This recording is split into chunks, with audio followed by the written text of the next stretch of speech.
After my wife's funeral, I never mentioned the second house, or the $480,000 she left me. A week later, my son said, "Start packing, the house is sold." I smiled. I had already packed. But they weren't the funeral flowers had only just begun to fade when the call started. I was in my kitchen on a Thursday morning 2 weeks after we buried Helen, watching the steam curl from a mug I hadn't touched. Dark green ceramic chipped at the handle of Father's Day gift from my granddaughter Emily years ago now felt heavy, foreign, like it belonged to a man I no longer was. Everything felt foreign. The house, my reflection in the hallway mirror, and even my voice when I answer the relentless phone calls from my children. Don't forget to subscribe to the channel and comment where you're watching from. "Dad, we need to talk about the house." Mark's voice carried that restrained impatience I'd known since he was a teenager asking for money. Only now at 38, he wasn't asking. I set the mug down without drinking. "Good morning to you too, Mark." "Don't start with me," he said. "Laura and I have been talking. This place is too big for you alone. The taxes, the upkeep, it's not realistic. We've already found a buyer." "There is no mortgage," I said. The words came out flat, factual. Helen and I had paid it off 6 years ago, but I'd never told the kids. They assumed and I let them. Silence, then a short laugh, sharp, dismissive, the same one he inherited from me, though I'd never used it like a blade. "Dad, please. Mom's pension barely covered her medications. We all know you're under strain." I walked to the window above the sink, looking out at the garden Helen and I had tended for 25 years. The rosemary leaned into the stone path. The lemon tree needed pruning. Every plant, every stone wall had become a monument to everything I'd lost. The funeral flowers had only just begun to fade when the calls started. I was in my kitchen on a Thursday morning, 2 weeks after we buried Helen, watching the steam curl from a mug I hadn't touched. Dark green ceramic chipped at the handle. A Father's Day gift from my granddaughter Emily years ago now felt heavy, foreign, like it belonged to a man I no longer was. Everything felt foreign. The house, my reflection in the hallway mirror, and even my voice when I answer the relentless phone calls from my children. Don't forget to subscribe to the channel and comment where you're watching from. "Dad, we need to talk about the house." Mark's voice carried that restrained impatience I'd known since he was a teenager asking for money. Only now at 38 he wasn't asking. I set the mug down without drinking. "Good morning to you too, Mark." "Don't start with me," he said. "Laura and I have been talking. This place is too big for you alone. The taxes, the upkeep, it's not realistic. We've already found a buyer. There is no mortgage." I said. The words came out flat, factual. Helen and I had paid it off 6 years ago, but I'd never told the kids. They assumed and I let them. Silence, then a short laugh, sharp, dismissive, the same one he inherited from me, though I'd never used it like a blade. "Dad, please. Mom's pension barely covered her medications. We all know you're under strain." I walked to the window above the sink, looking out at the garden Helen and I had tended for 25 years. The rosemary leaned into the stone path. The lemon tree needed pruning. Every plant, every stone wall had become a monument to everything I'd lost. "You're worried about me? Is that it?" I asked. "I'm worried about what's practical," he replied, each word clipped. "We could put the money from the sale to good use. Laura's got Emily's tuition and Laura and I stopped listening to his wife's name." My mind was already building the scene. Mark at their dining table, laptop open, a spreadsheet, glowing columns labeled "Dad's house sale, price proceeds, split." I knew the layout of his thinking. I had taught him numbers when he was 8 years old, making him calculate change for the ice cream truck. Now he was calculating me. "Mark," I said, keeping my tone even, "you've been planning this for a while." "That's called being responsible," he countered. "We can't sit around until something happens to you." I let the sentence hang there, ugly and unpolished. "Until something happens to you." "Thanks for your concern," I said, my voice as flat as the lemon tree's shadow across the path. "I'll think about it, Dad." But I ended the call before he could sell me my own life in bullet points. The house was quiet again, but the silence had changed shape. It was no longer the stillness of a home in mourning. It was the pause between one blow and the next. I rinsed the coffee down the drain.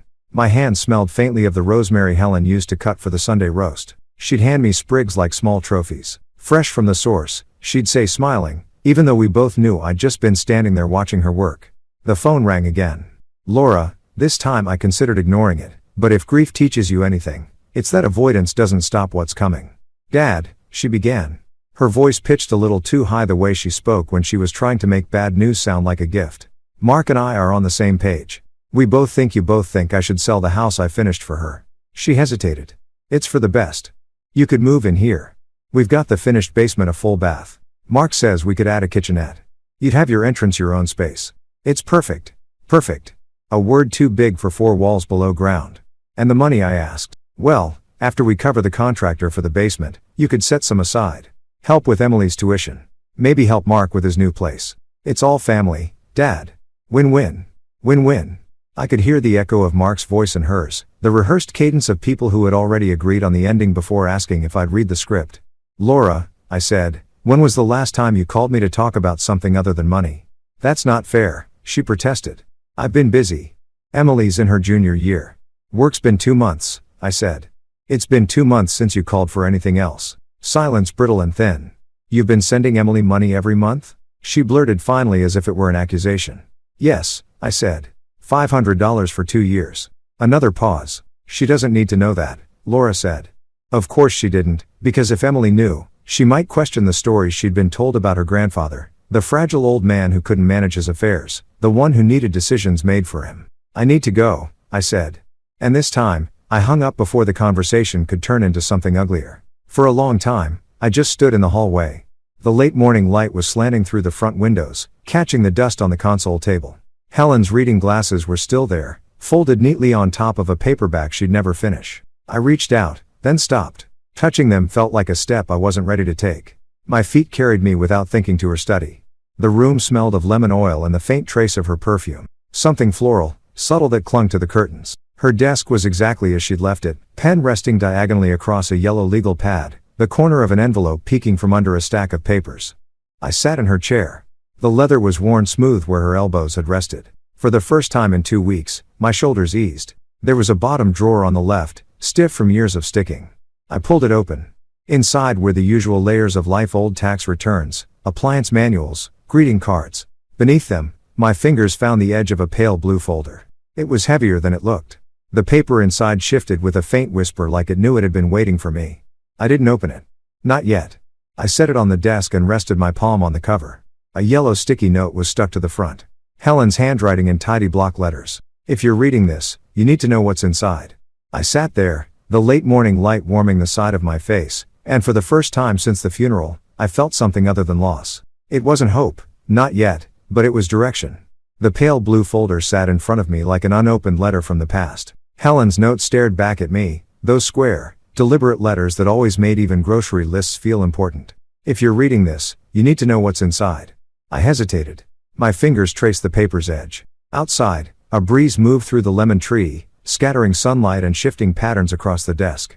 The air smelled faintly of rosemary from the garden, and something about that scent pressed against a memory I wasn't ready to name. When I finally opened the folder, the first thing I saw was a sheath of financial statements. Bank accounts I didn't recognize. Not the joint accounts we'd had for decades, but individual ones, all in Helen's name. One was from a small credit union in another county, another from an online bank I'd never heard her mention. Each had modest sums, $8,400 here, 12 balls to $200 there.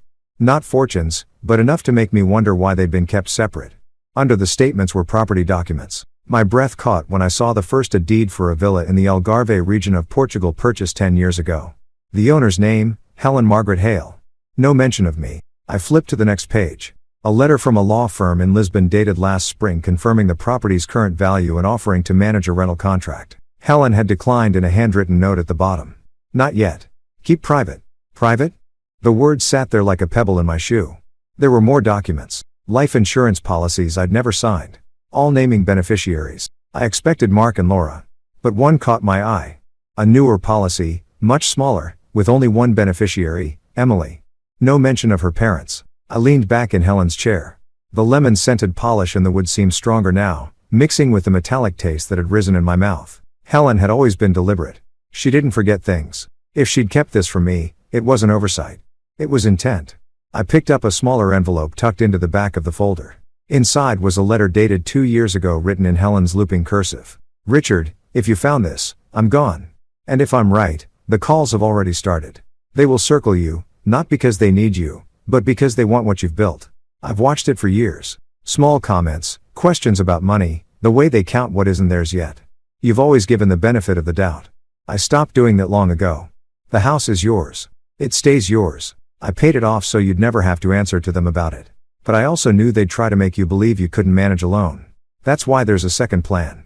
The villa in Portugal is for you, but not on paper. You'll find instructions in the back. Follow them if you need to disappear for a while. Sometimes the only way to win is not to play their game. Helen's voice was in my head as I read. Calm, even, not angry, but certain. I turned to the back pocket of the folder. There was a typed page with contacts for the Lisbon law firm, a local caretaker named Anna, and a key taped to the paper. Next to the key was a note in Helen's hand. Trust Anna. She owes me her life. Long story. I let the paper fall onto the desk. My pulse was steady, but my mind was racing. For the rest of the afternoon, I moved through the house like a man walking in 2 timelines at once. Every object I passed: the framed photo of Mark at his high school graduation, Laura's ceramic vase from college, Emily's crayon drawing of the garden now felt like evidence in a case I hadn't known I was building. In the kitchen, I found myself staring at the spice rack Helen had arranged by height, not alphabet. She'd always said it looked better that way, but now I wondered how many small, deliberate choices had she made that I'd never questioned. I poured myself a glass of water and stood at the sink, watching the late afternoon light turn the garden gold. I remembered the last conversation Helen and I had about the kids before she got sick. They love you, I'd said, irritated that she'd been distant with Mark during his last visit. They love the version of me that helps them, she'd replied. The version that says yes. I dismissed it at the time as one of her darker moods. Now, it played back in my mind like a warning I'd ignored. That evening, Mark called again. I didn't answer. He left a voicemail. Dad, just think about what I said. We can make this easy for you. Don't make it harder than it needs to be. Easy for him, maybe. Laura texted an hour later. We'll come by Saturday to talk. Bring Emily. It'll be good to see you. The phrasing wasn't lost on me. Bring Emily. Like I was the guest, not the host. I put the phone face down and went back to Helen's study. The folder was still on the desk. I opened it again, this time studying the insurance policy naming Emily. The date was from last year, well after Helen's diagnosis. She'd made a choice. As the night settled over the house, I turned on the lamp in the study. The warm pool of light caught on the edge of a photograph tucked in the back of the folder. It was of Helen and Emily in the garden, both wearing straw hats, their hands dirty from planting herbs. Helen's arm was around Emily, her smile wide and unguarded. On the back, Helen had written, "Teach her how to keep what matters." I sat with that photograph for a long time. The room was silent, except for the ticking of the old clock on the wall, the one Helen insisted we keep, even when it ran slow. I thought about calling Emily, telling her everything. But Helen's note said, if you need to disappear, not if you need to explain. This wasn't the time to show my cards. Not yet. Near midnight, I locked the study door for the first time in years. The folder went into the bottom drawer of my desk, not Helen's. The key to the villa went into the small safe behind the bookcase, the one no one but Helen and I knew existed. I stood there for a moment, hand resting on the shelf, listening to the quiet house. Somewhere in the darkness, I could almost hear Helen's voice. You don't have to fight the way they expect. The next morning, I woke before dawn. I made coffee, drank it this time, and sat at the kitchen table with a pad of paper. I wrote 2 columns, what they know and what they don't. The first list was short. The second was longer than I expected. When the sun finally broke over the garden, I looked at the lemon tree and thought about Portugal, about Anna, whoever she was, about disappearing, not out of fear, but on my terms. For the first time since Helen's funeral, I felt something sharp under the grief. Not anger exactly, but resolve. They thought I was an old man standing on the edge of a cliff waiting to be pushed. They had no idea I'd already built a bridge. Saturday came with a pale winter sun, thin and reluctant, the kind of light that makes everything look like it's holding back. I'd been up since 6 o'clock, walking the garden paths in my coat, feeling the crunch of frost under my boots. By 8, I'd pruned the rosemary, swept the stone steps, and put the kettle on. It wasn't about tidying for them. It was about reclaiming my rhythm before they arrived. At 9:17, the sound of tires on gravel reached me from the drive. I stayed at the kitchen window long enough to see Mark's black SUV ease and the paint so polished it caught the morning light like a blade. Laura sat in the passenger seat, phone already in hand. Emily was in the back, forehead pressed to the glass. I opened the door before they could knock. Morning, I said, keeping my voice even. Emily smiled and ran up the steps first. Hi, Grandpa. She wrapped her arms around my waist. Her hair smelled faintly of the strawberry shampoo Helen used to buy for her. Hey, kiddo, I said, holding her a moment longer than I needed to. Come on in. It's warmer inside. Mark and Laura followed, bringing with them the scent of expensive perfume and cold air. Mark didn't take off his sunglasses until we were in the kitchen. You've been busy, he said, glancing around. Place looks neat. I poured tea into the heavy mugs Helen liked to use for guests. I had time. Laura's eyes swept over the counters, the cabinets, the framed photo of Helen and me on our 25th anniversary. She smiled, but it didn't reach her eyes. We thought it'd be good to see you, Dad. And talk. I gestured toward the table. Talk then. They sat across from me side by side like a united front. Emily wandered off to the living room, flipping through a stack of children's books. I could hear the faint sound of pages turning. Mark cleared his throat. Look, Dad, we don't want to drag this out. We found a buyer. Solid offer. More than the place is worth, honestly. It's a chance for you to downsize and not worry about taxes or maintenance. I stirred my tea slowly, letting the spoon ring against the ceramic. I told you there's no mortgage. Taxes are manageable. That's not the point, Laura said, leaning forward. It's about practicality. You don't need all this space. You're alone here. I looked from one to the other. Practicality for me or you? Mark's jaw tightened. You think we're doing this for ourselves? I think you should answer the question, I said. Silence stretched, only broken by the sound of Emily laughing at something in her book. In moments like this, Helen's voice came back to me. You don't have to fight the way they expect. So, I didn't argue.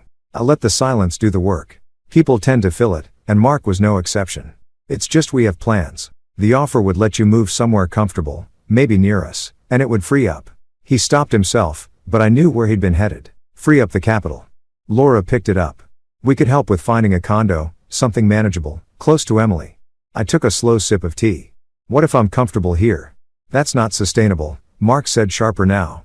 I set my cup down, letting the sound land like a gavel. Do you remember the summer you were 12, Mark? The roof leaked over the east bedroom. I spent 2 weeks fixing it. You and I went up there together.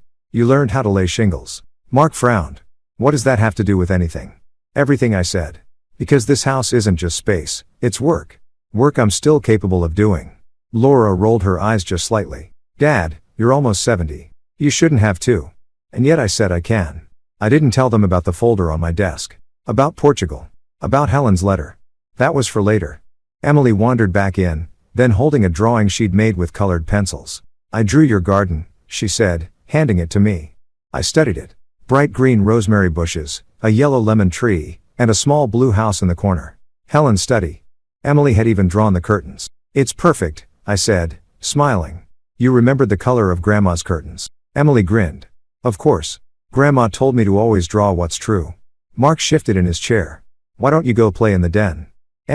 She skipped off. When she was gone, I leaned back. Here's the thing. Helen wanted me here in this house. She made sure I could stay. Paid it off years ago. Laura blinked. Paid it off. I nodded. 6 years ago. Quietly because she didn't want mounted about it. Mark's mouth pressed into a thin line. Why didn't you say that before? Didn't think I needed to, I said. It was a small drop of truth, just enough to shift the ground under them without revealing how deep the foundation went. They stayed another half hour trying to steer the conversation back to logistics, but I let their words drift past me like wind through bare branches. I asked about Emily's school, about Laura's new job and Mark's latest golf scores. Every answer was shorter than the last. When they finally stood to leave, Mark said, just think about it, Dad. The buyer won't wait forever. I'll think, I said, walking them to the door. Emily hugged me again. Bye, Grandpa. I'll come back soon. Anytime, kiddo, I said, and I meant it.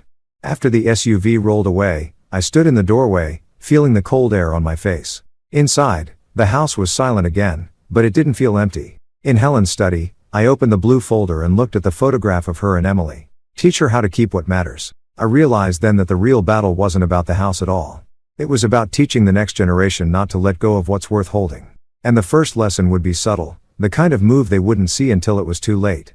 I picked up the phone and dialed the Lisbon number Helen had left me. When the line clicked, a woman's voice answered. Anna speaking. Anna, I said, my voice steady. Helen Hale was my wife. She told me to call you when the time came. There was a pause on the other end, then a warm accented voice. Then, Mr. Hale, I think we should meet. And soon. I hung up, the echo of her voice still in my ear, and for the first time in weeks, I felt the ground shift, not under me, but for them. They thought they were setting the terms, but the board had just been reset. Anna's voice lingered in my ear long after we hung up, like the warmth that remains in a room after someone kind has just left it. I stood at the kitchen window, the phone face down on the sill, and watched the rosemary shiver in a breeze I couldn't feel. The garden had become my metronome, rosemary. To the left, lemon tree to the right, the flagstones in between like a score I knew by heart. There's a steadiness to things that grow quietly. You can borrow it if you pay attention. I made a list on the yellow legal pad that still smelled faintly of Helen's hand cream. 3 columns this time instead of 2. What they know, What they don't. What I want them to think. The third column mattered. Now, revenge is not an explosion. It's a thermostat. You bring the temperature where you need it, and you let everyone else mistake comfort for control. First call after Anna was not to Mark or Laura. It was to a number in my old Rolodex I hadn't dialed in more than a decade.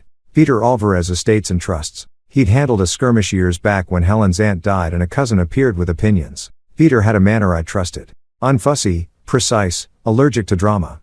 Richard, he said when his assistant passed me through, I'm sorry about Helen. Come in this afternoon.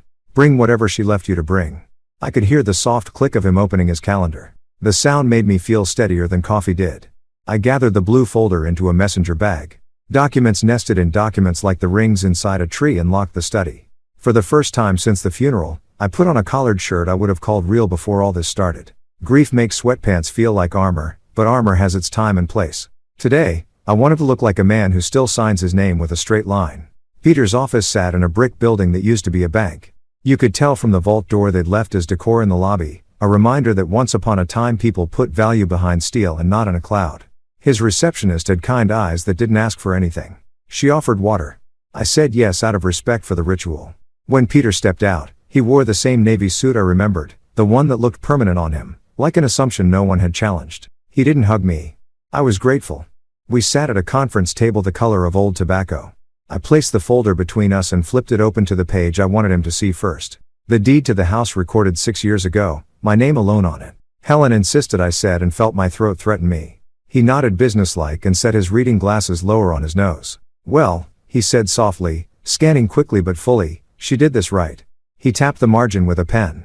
Quit claim to your sole ownership recorded notarized. No encumbrances, no lien holders. If anyone's promising anyone a sale without your signature, they're selling air.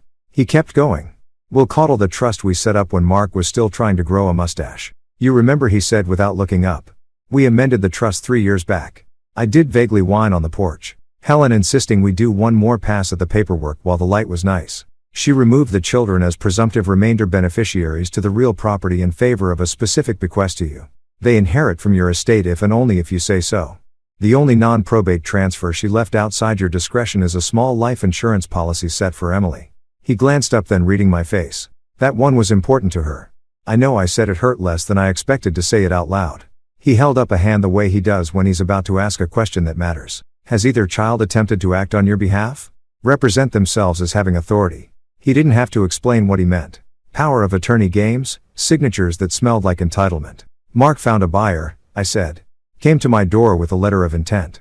I kept my voice dry as a ledger. Peter's mouth made a shape that wasn't a smile. Good. Then let me be clear on 2 pieces of law. He ticked them off like a man laying cards on felt. 1. Without a valid agency document, current signed specific, no one can bind you to anything. 2. Even if you had executed such an agency, you can revoke it unilaterally at any time, and any third party who proceeds after notice does so at their peril. He slid a paper across the table. This is a template letter. We'll put names to it. Realtor, buyer agent. Anyone who sent you a document. Cease from representing you. Future communications in writing only. I read it fast, catching more tone than content. I liked the tone. It was not angry. It was final. And this, he said, placing a second document behind the first, is a notice of non-representation. It says plainly, you have not authorized any person to act on your behalf in the sale of your real property, and any claim to the contrary is fraudulent. I'll file copies with the county recorder and send them certified mail so nobody can pretend they missed it. I appreciate it, I said. The room felt a half-degree cooler, which meant my temperature was settling where I wanted it. He closed the deed and re-entered the folder with a small unconscious gesture I recognized from the last time we were in a room like this. Now, he said, what else is in there? Portugal, I said. He lifted a brow. Not mockery, not surprise, more like the interest of a chess player when a pawn becomes a queen. I turned to the Lisbon letter, the caretaker's name, and the key taped to the inside of the back pocket. I gave him the summary first villa in the Algarve title in Helen's name, instructions to trust Anna. Then the specific, a typed sheet with Portugal counsel's contact, and in Helen's handwriting 3 short notes that made a shape: keep private. Use only if necessary. Your life is not a negotiation. Peter leaned forward. Your wife was a very smart woman, he said, and I nodded because truth doesn't require flourish. We'll contact the Lisbon firm on your behalf. Establish your standing as surviving spouse. Confirm title and if necessary effect transfer. He paused, weighing words. Do you want this property to remain discreet? Yes, I said quicker than I'd meant to for now. Then we set up a holding structure, he said, warming into the work. Portuguese counsel will advise on the right vehicle there. On your side, we can create a revocable trust with a name that doesn't ring bells, something boring. Title the villa to it once Lisbon clears it and keep correspondence through my office. The mailing address we control.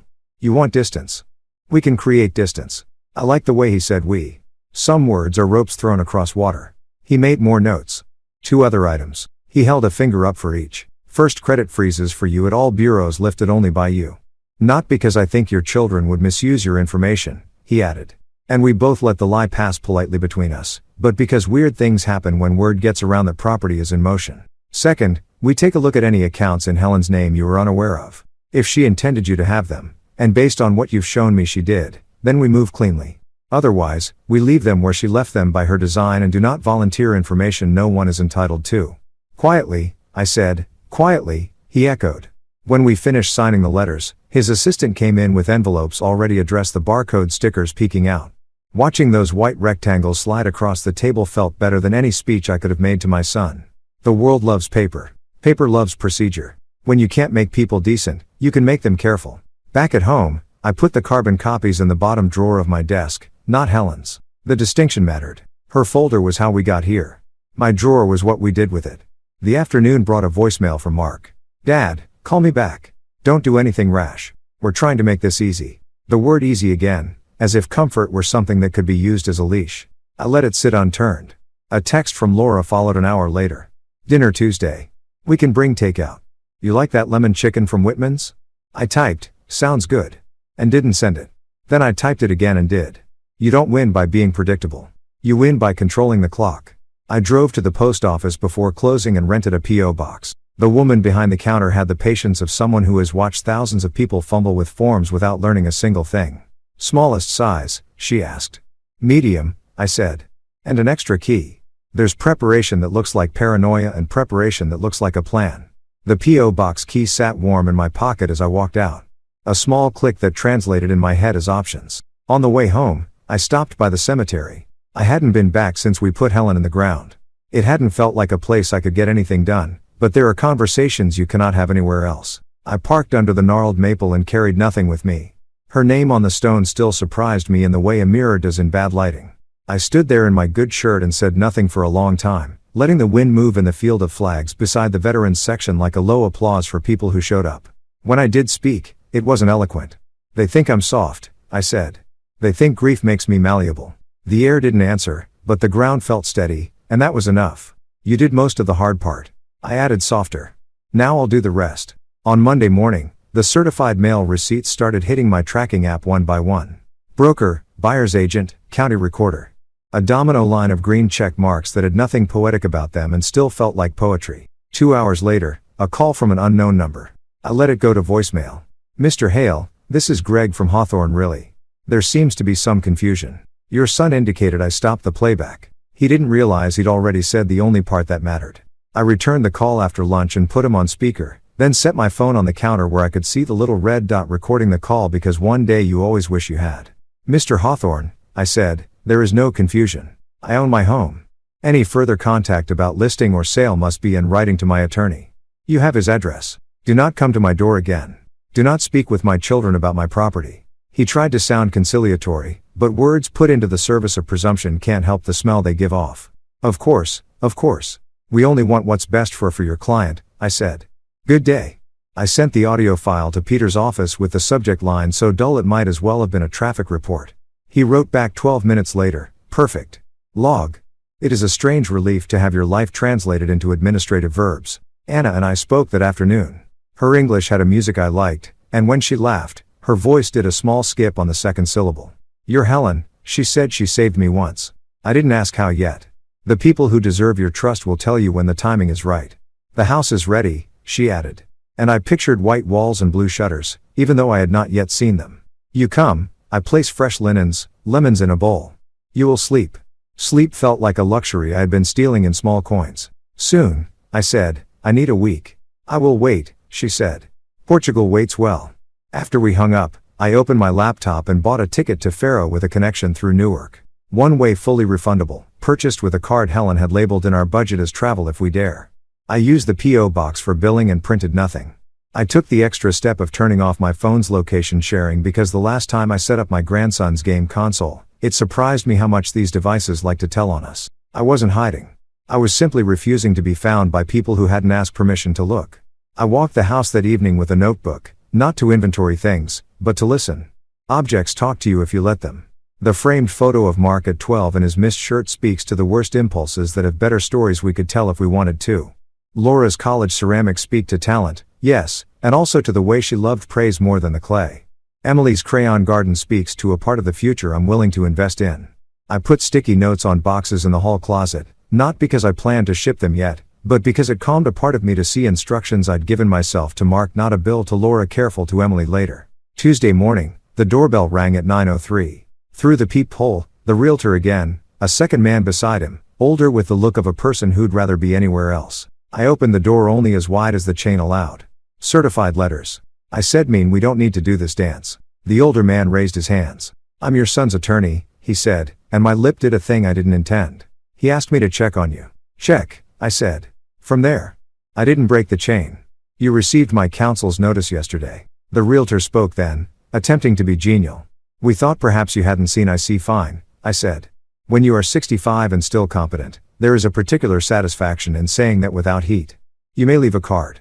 They did, and I let the cards sit on the console table like two moths, harmless. Unless you forget they eat through fabric when you don't watch them. At noon, Mark called. I answered this time. It felt like a day for letting things reveal themselves. "Dad, what are you doing?" "No." "Hello. Greg says you threatened legal action." "I promised it." I said, different verb. "You're being ridiculous." He snapped. "This buyer is real. This is a good number." "We're trying to who is we?" I asked quietly. He inhaled sharply. "Laura and I, our families. You know what I mean?" "I do," I said. "And that's the problem." There was a silence that told me he was calculating the cost of his next sentence. "If you insist on making this difficult," he said finally, "we LL have to look at other options. Conservatorships are a thing for a reason." The word slid into the line like a piece of glass in soup. I didn't let it cut me. "That is a serious claim." I said, still even. "Are you accusing me of incapacity?"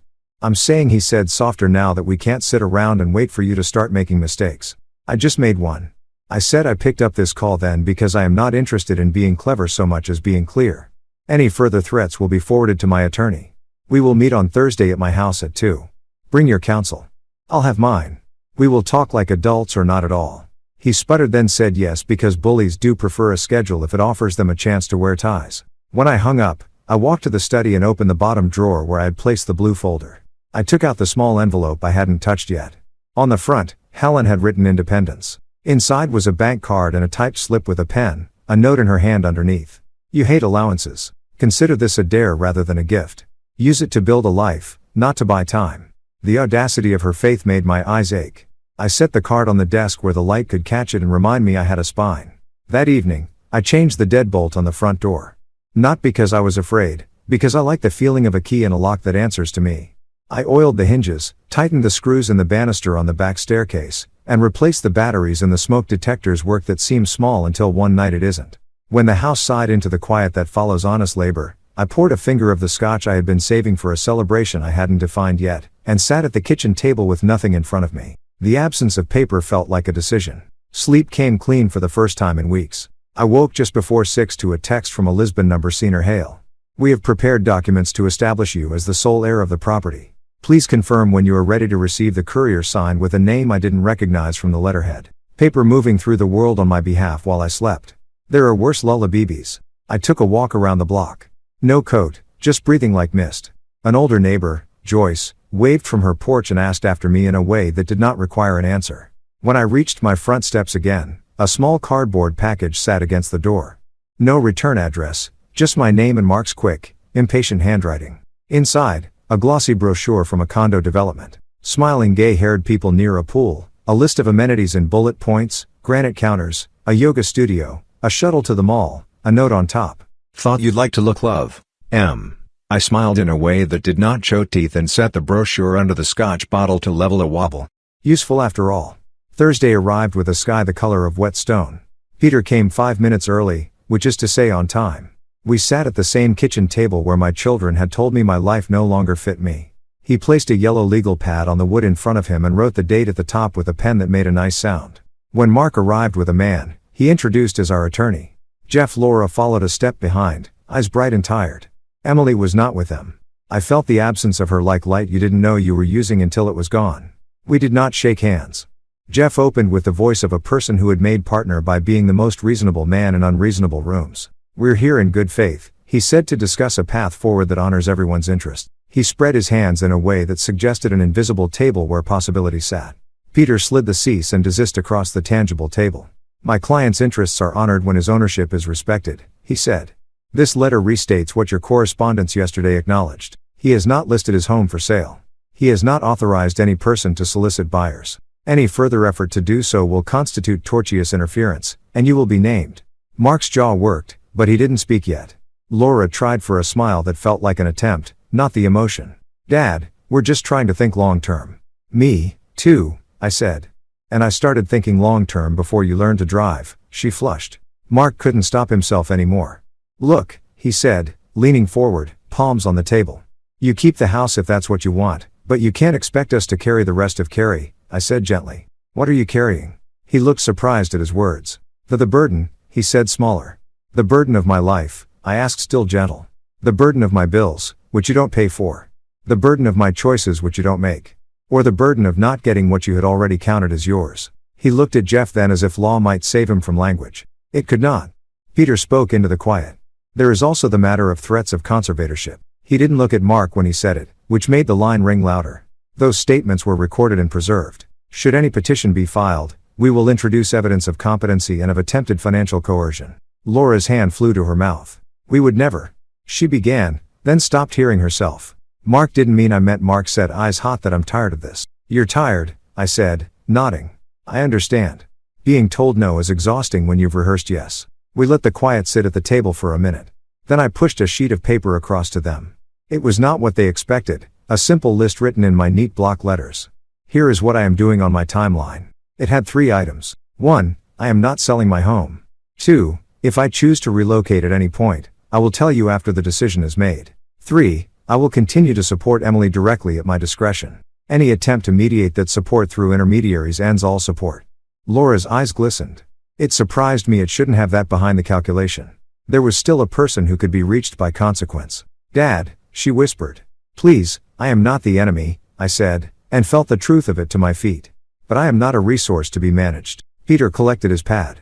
Jeff murmured something circumspect about time to digest. Mark stood without looking at me and moved toward the door like the house offended him. Laura lingered. At the threshold, she turned back. Do you have to be so cold? I don't, I said. I choose to be clear. They were gone 3 minutes when my phone buzzed. A Portuguese number. I stepped into the study and closed the door behind me before I answered. Senor Hale, the voice said, friendly, precise. We have courier documents to your postbox. They include confirmation of your status and a temporary letter of authorization for the caretaker to act on your instruction. He paused, then added, we also included information your wife asked us to give you only when you were ready. She was very careful. Thank you, I said. My voice sounded like a man who knew what he would do next. It felt strange and good in my mouth. When I hung up, I stood there with my hand on the back of Helen's chair. My thumb rubbed the place where the leather had worn smooth from years of her leaning in. Paper could not bring her back. Paper could not teach my children what she had tried to teach them before they decided that wanting was the same as deserving. But paper, when thick enough and stamped by the right offices, could hold a boundary while the rest of me did the quieter work of living. On my way to the P.O. box, I passed the condo development from the brochure. The sign out front promised maintenance-free living. I laughed, the sound surprising me. There is no such thing as maintenance-free anything. Either you do the work yourself or someone does it to you. I prefer the kind of work that leaves scuffs on my knuckles and my name on the deed. The post office smelled like cut paper and patience. My key turned smoothly. Inside my box, a yellow slip waited clerk for package. The woman with the kind eyes handed me a flat envelope heavy enough to change a day. Back in my truck, I slid it open with my thumbnail. Stamps from Lisbon winked up at me. I lifted the first document, confirmation in black ink that a small house with white walls and blue shutters across the Atlantic was in the eyes of 2 governments mine to decide upon. Underneath the letter for Anna, her name in print, crisp as certainty. And at the bottom, a note in Helen's hand, a copy of a copy still sure despite the generations of paper between us. If you're holding this, you are not lost. You are choosing. I put the envelope on the passenger seat where she used to ride and drove home slower than usual, as if speed might shake something loose I wanted to keep. In the driveway, I killed the engine and sat a moment. The house looked back at me, old, honest, a place that asked for work, and paid in dignity. I thought about Portugal lemons in a bowl, a terrace where the wind carried the sea. I thought about Emily's drawing and Mark's jaw and Laura's eyes. Then, because a plan is only as good as the step you take next, I picked up my phone and opened a new message to Anna. Arriving soon. Please prepare the house as you would for Helen. I hit send. A second later, as you wish, Senor. I will set out fresh linens and cut lemons. We will wait for you. Some victories are loud. Mine would not be. Mine would sound like paper sliding into files, like keys turning in locks, like footsteps on flagstone at dawn. Mine would look like a man in a good shirt standing on his porch with a package under his arm and no intention of asking permission to live in his own life. I carried the Lisbon envelope inside and set it next to the blue folder on the desk. The two together made a shape I recognized, past and future stacked neatly present in between. I rested my hand on both and let the house be quiet around me. It was the kind of quiet that isn't empty. It was the kind that waits for the next act. The Lisbon envelope stayed on Helen's desk overnight like a quiet lighthouse paper as a kind of light. I didn't open it again before bed. I didn't need to. Knowing it existed changed the way the house sounded when I moved through it. Floorboards that had creaked like complaints now felt like conversations. The furnace kicking on didn't feel like age. It felt like loyalty. A strange thing happens when you stop waiting to be told who you are. The objects that have always been with you finally answer back. Morning brought a sky the color of dish water and the kind of cold that makes coffee taste like a decision. I drank mine standing at the sink. The rosemary was still trimmed the way I'd left it. The lemon tree looked somehow less like an accusation and more like a task. Helen used to say, a life is built from the tasks you stop resenting. I rinsed the mug, set it upside down on the drying rack, and took a legal pad to the kitchen table. This time, the columns were labeled more plainly. What goes, what stays, what travels. What goes ended up looking like a family portrait drawn by a court reporter, shoes from a decade when Mark thought Italian leather could do what consistency couldn't.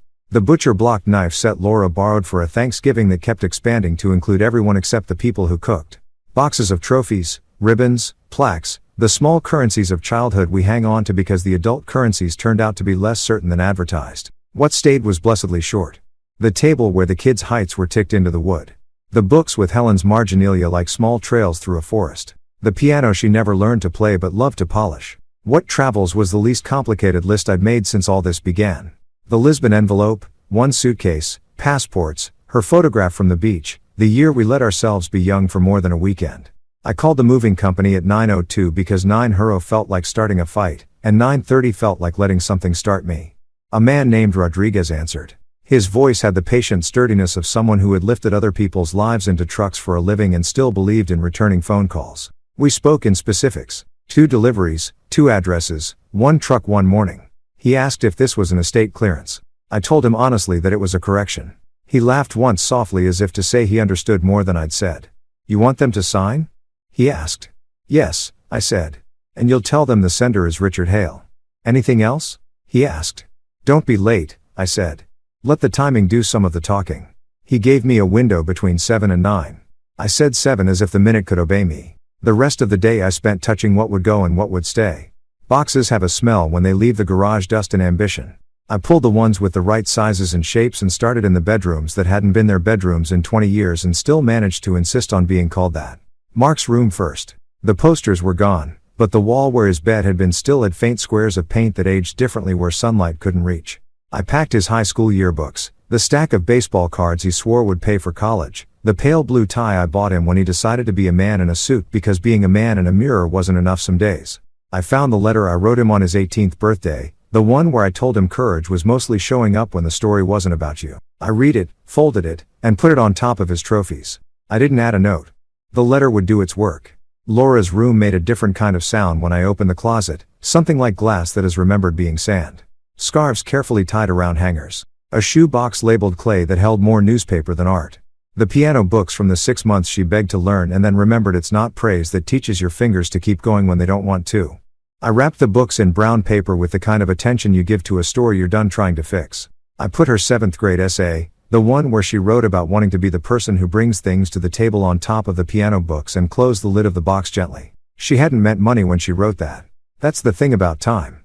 It rewrites us if we don't pay attention. In the hallway closet, I found the box with Emily's Christmas ornaments, the glitter-crusted cardboard stars she insisted we keep, even when glitter found its way into everything, even the butter dish. Those didn't go into any shipment. Those went on the what travels list because there are some things you don't surrender to a lesson. The house changed as the boxes filled, not empty or clearer. There is a mercy in choosing what is yours to carry and what is your job to set down. At noon, I drove to the hardware store for packing tape, Sharpies and the particular screws that fit the back plate of the latch on the side door. On my way out, an end cap display of inexpensive safes caught my eye. Little black boxes with codes on their faces, the kind of thing that promises more than it can deliver and still proves useful in a pinch. I bought one, not for jewelry or cash, for copies. People think originals are what matter, but a well-placed copy can save you when the original is in the wrong hands. Back home, I labeled each box like a promise that required no witness. Mark personal return. Laura piano books return. Mark trophies return. Laura Claybach return. The word return calmed me. When someone decides you are a resource, sometimes the most effective response is to give them back what they left behind. You can keep your mouth closed and still make your point if your handwriting is neat enough. At 3, I called Peter's office and told his assistant about the moving truck in the morning. It felt right to let someone on my side know where the furniture would be tomorrow. It's a particular kind of loneliness going to war against people whose Christmas photos still sit on your mantle. Paperwork is not company, but it is companionship of a kind. Before we hung up, I asked for one more letter.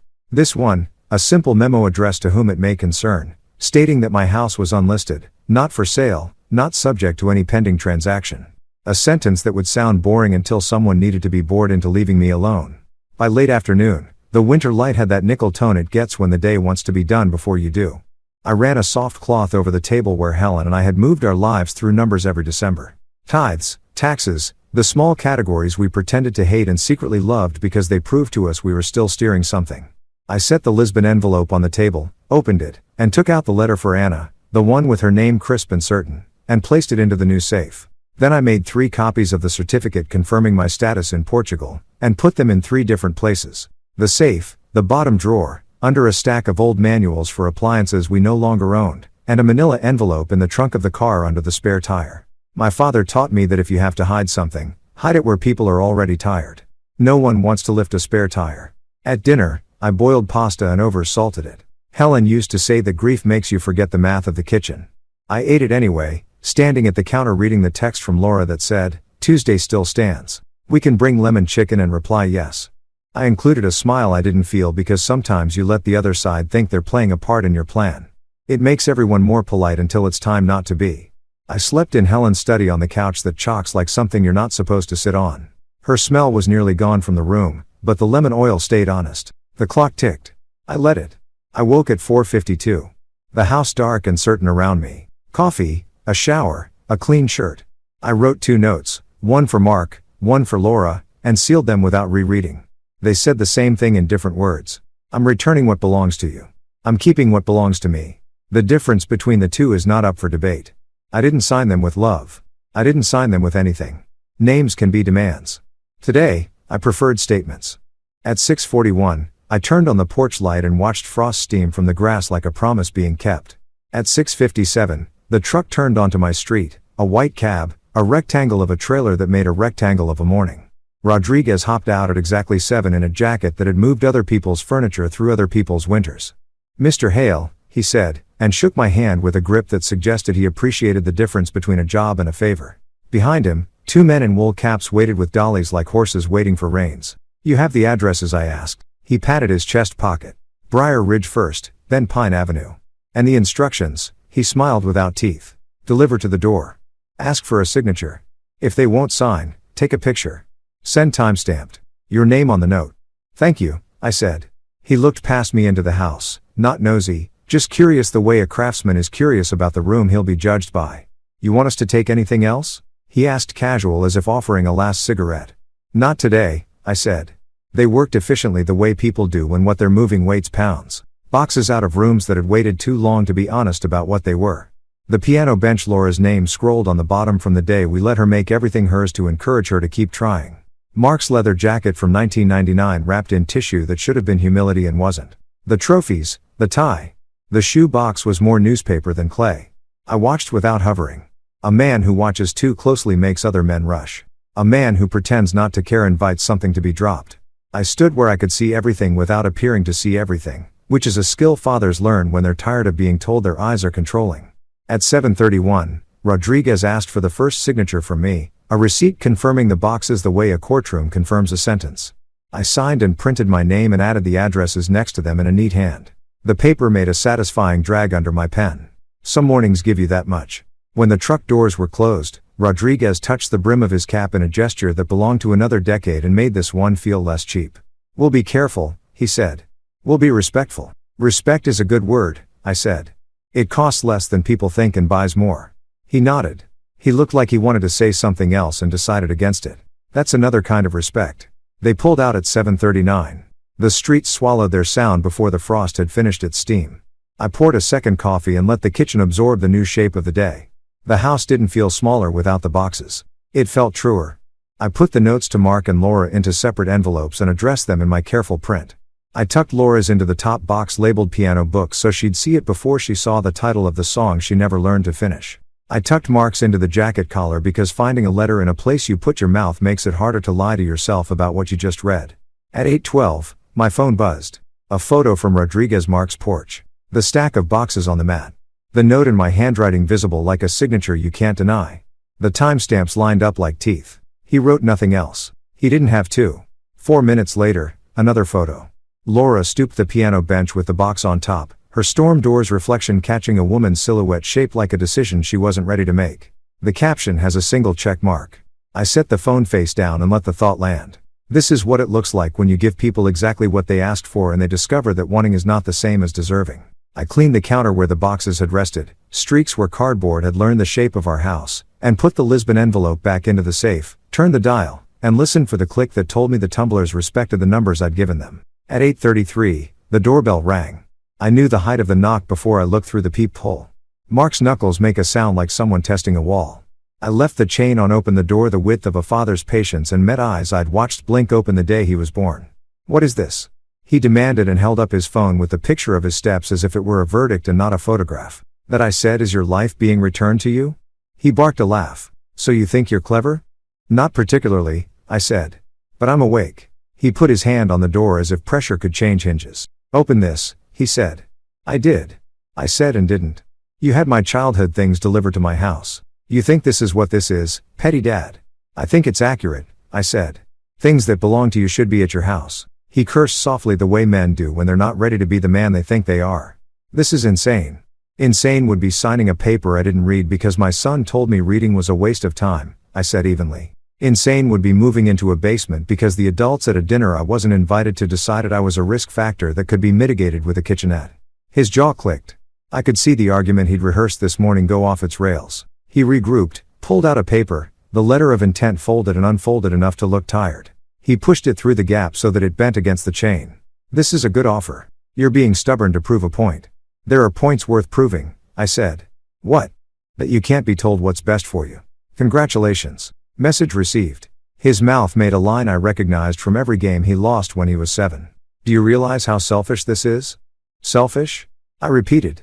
Not because I needed clarity, but because sometimes the echo of a word shames it into being honest. "We're trying to help you," he said, louder now volume. Always the last tool of a man who has run out of others. "Laura and I had a buyer lined up before I finished my coffee." I said, "Yes, I noticed." He took a breath that tried to be a reset. "Where are you going?" "Inside," I said. "You can call me at 2. I'll be available until 3. "Dad, 2 to 3, I repeated and closed the door in a way that didn't slam. The chain fell back against the jamb with a small sound that felt like a punctuation mark. He stood on the porch for the length of a pride, then left. His tires made a statement against the pavement that the street ignored. When his car turned the corner, the house relaxed in a way houses do when the person breathing on them has stopped trying to make them smaller. At 9:05, Laura called. I answered. "Dad," she said, and the word cracked. "What are you doing returning? What belongs to you?" I said. "They're just boxes," she said. But she had never been able to say just without swallowing glass. "They're reminders," I said. "And you don't have to keep them. You can throw them away. That's part of the lesson, too." "Please don't be cruel," she said. "I'm not," I said, and knew it was true. "I'm being economical." She was quiet long enough to make me think she'd hung up. Then Emily saw them. She asked me why her piano books were on the porch. What should I tell her that they're hers? I said, and that learning to finish something is sometimes slower than wanting to. That's not fair, she said. And there it was again, the word people use when an outcome refuses to match their intention. Fairness, I said, is a longer conversation than we have today. I didn't hang up on her. I let the call end the way a swing ends when you stop pushing at motion, deciding not anger. When the line went quiet, the kitchen sounded bigger. The clock in Helen's study sounded closer. Before noon, I drove to the bank. I moved a modest sum from the joint account Helen and I had used for groceries into the travel account with the card she called a dare. I left the balances otherwise undisturbed. There's a wisdom in not making the numbers dance just because you've learned a new step. I stood in line behind a man depositing cash with his hat in his hand and in front of a woman arguing with a teller about a fee she had probably agreed to and never read. The bank smelled like old carpet and counterfeit pens. I signed where the clerk told me to sign and left with my copy, which mattered to no one but me and therefore mattered the most. On the way home, I stopped at the post office to check the box. Inside a smaller envelope from Lisbon with my name in the kind of ink that doesn't smear. I didn't open it in the parking lot. Not everything needs to be eaten hot. I slid it into the glove compartment with the manual for a car I no longer trust to tell me the truth about its oil light. At home, I put the envelope next to its older brother on the desk, and stood with my hands on either side of the wood palms, flat fingers spread like a man measuring something he intends to build. The plan had shifted from paper to physical. The boxes had moved. People had been forced to carry parts of themselves they had assumed I would keep holding. The next pieces would be quieter airline confirmations tucked where they couldn't be found by anyone looking for me on a shared family plan. Utilities scheduled for a future that did not require me to announce a forwarding address. Keys duplicated not because I'm worried about being locked out, but because being locked in is a different kind of trap I have no intention of entertaining. At 1:59, the phone rang. Mark on time because even pride respects an appointment if it thinks it might get something out of it. 2 to 3, I said. He exhaled through his teeth. You've made your point. Not yet, I said. But I'm on schedule. What do you want? He asked. And finally, it was a question. I want to live in my house until I choose not to, I said. I want you to stop treating my no as a phase. I want your realtor to stop treating my address like a line item. I want you to learn the difference between help and control. He let the silence do a little work then. And if I can't, you will. I said because the alternative is smaller than even you want it to be. What does that mean? Suspicion is just fear in business casual. It means courts. I said it means transcripts. It means recordings that sound worse in a courtroom than they did on my kitchen speaker. It means a judge asking you why you threatened conservatorship for a man who can quote his mortgage payoff date and the interest rate of his annuity from memory. You recorded me. He snapped. I preserved a conversation, I said. Because one day you always wish you had. I didn't raise my voice. He didn't lower his. But something in his tone lost a layer of certainty. So what now? Now I said we don't talk about the house again. When you have something to discuss that isn't about its square footage, you call me on a Sunday after church and ask me if I'd like to meet you for pie. Not because you think I need sugar, because you want to hear about the garden. He scoffed, but not with his whole mouth. Pie? Yes, I said. The kind that takes patience and pays you back slice by slice. We're done here, he said. For now, I said, and let the call end like a porch swing again. In the quiet that followed, I packed the one suitcase I trusted. Socks that know the shape of my feet. 2 shirts that don't make me look like a man trying to be less old than he is. The shaving kit Helen gave me on our 20th anniversary was because she liked the smell of sandalwood. The photo of her on the beach is somehow still warmer than the sun will ever be on my face again. The passport, the card she called a dare. I left the suitcase open on the bed in the guest room and went downstairs to the garden. The rosemary has been pruned. The lemon tree will always need something. I cut 3 lemons anyway, set them in a bowl on the counter, and wrote a note to myself on the legal pad. Lock back door. Water basil. Leave keys with Joyce in an envelope marked mail. Practicalities are how men like me tell ourselves we're not dreaming when we're finally doing the thing we've been threatening to do. The doorbell rang again at 4:11. I knew the weight of these footsteps lighter quicker the sound of someone still hoping the conversation could be turned into something without sharp edges. Laura alone. I opened the door all the way because there are moments when you give someone the dignity of access, even if you don't give them the thing they came for. She stood on the porch with the box of piano books in her arms and the note on top like a sunburn she hadn't expected. I can't take this, she said and lifted the box like proof. You already did, I said. Tears threatened the edges of her eyes the way weather threatens a picnic. Don't do that, she said. Don't do what? Turn everything into a line that sounds good, she said. Just her voice broke. Just tell me what you want me to learn. She had been my daughter for 37 years, And this was the first time she asked me that question without expecting the answer to be a ladder she could climb to wherever she had already decided she was going. I exhaled through my nose and felt something in my chest make room for something that wasn't anger. Keep what's yours, I said. Stop asking other people to store it for you. Don't confuse access with love. And if you want to be the person who brings things to the table, I nodded at the box practice by carrying your own to the car. She blinked, surprised I knew where that line came from. Then she held the box tighter and to her credit didn't ask for help down the steps. When she reached the bottom, she turned. Are we going to see you? Yes, I said. When I decide, I'll tell you. And when I say Sunday and pie, I'll mean it. She half laughed, half cried. Pie, she said, as if the word could hold everything we had failed to make of other words. Drive safe, I said, and close the door softly, the way you do when you've learned that loud doesn't add anything except echoes. In the evening, as the house folded itself into the moth-colored light that makes a man honest, I walked the rooms one more time. I touched the table where the tick marks measure height. I straightened the photograph of Helen on the mantel, not because it was crooked, but because it made me feel like I could be useful to her in one last way. I locked the front door, left the porch light on, and set the Lisbon envelope back on the desk where it could shape the air while I slept. Tomorrow would be the first day my children woke up with parts of themselves on their floors instead of mine. Tomorrow would be the day I bought lemons in a place where the lemons had not learned my grief. Tomorrow would be another day in a life I chose. For now, it was enough to stand in my kitchen with clean counters and a bowl of fruit and a plan that didn't need anyone else's permission to be real. By the time Saturday rolled around again, the house had learned my new quiet. It wasn't the hush of morning anymore. It was the hush of a plan that had moved from paper to muscle. The boxes were gone. The table was clear. The Lisbon envelope sat in the safe like a Lowenberg steady heat. No smoke. At 8:03 a.m., a text from Mark blinked onto the screen. We're coming by at 10. Don't make this difficult. I typed nothing. I brewed coffee and watered the basil Helen had coaxed through 3 winters like stubborn hope. I put lemons in a bowl on the counter because Anna's message had made that small ritual feel like practice. Then I sat at the kitchen table and wrote 3 lines on the legal pad. 1. Breathe first. 2. Ask questions they don't want to answer. 3. Make them hear each other. The trick with family isn't volume, it's acoustics. At 9:59, I heard the familiar impatience of tires on gravel. Mark's SUV carries its weather with it. I opened the door before they could knock. He came in first, shoulders pitched forward, jaw set tight. Laura followed, cheeks pink from the cold lips pressed like she was holding something in that might break her teeth if it got out. No, Emily. The absence felt like a draft. Morning, I said.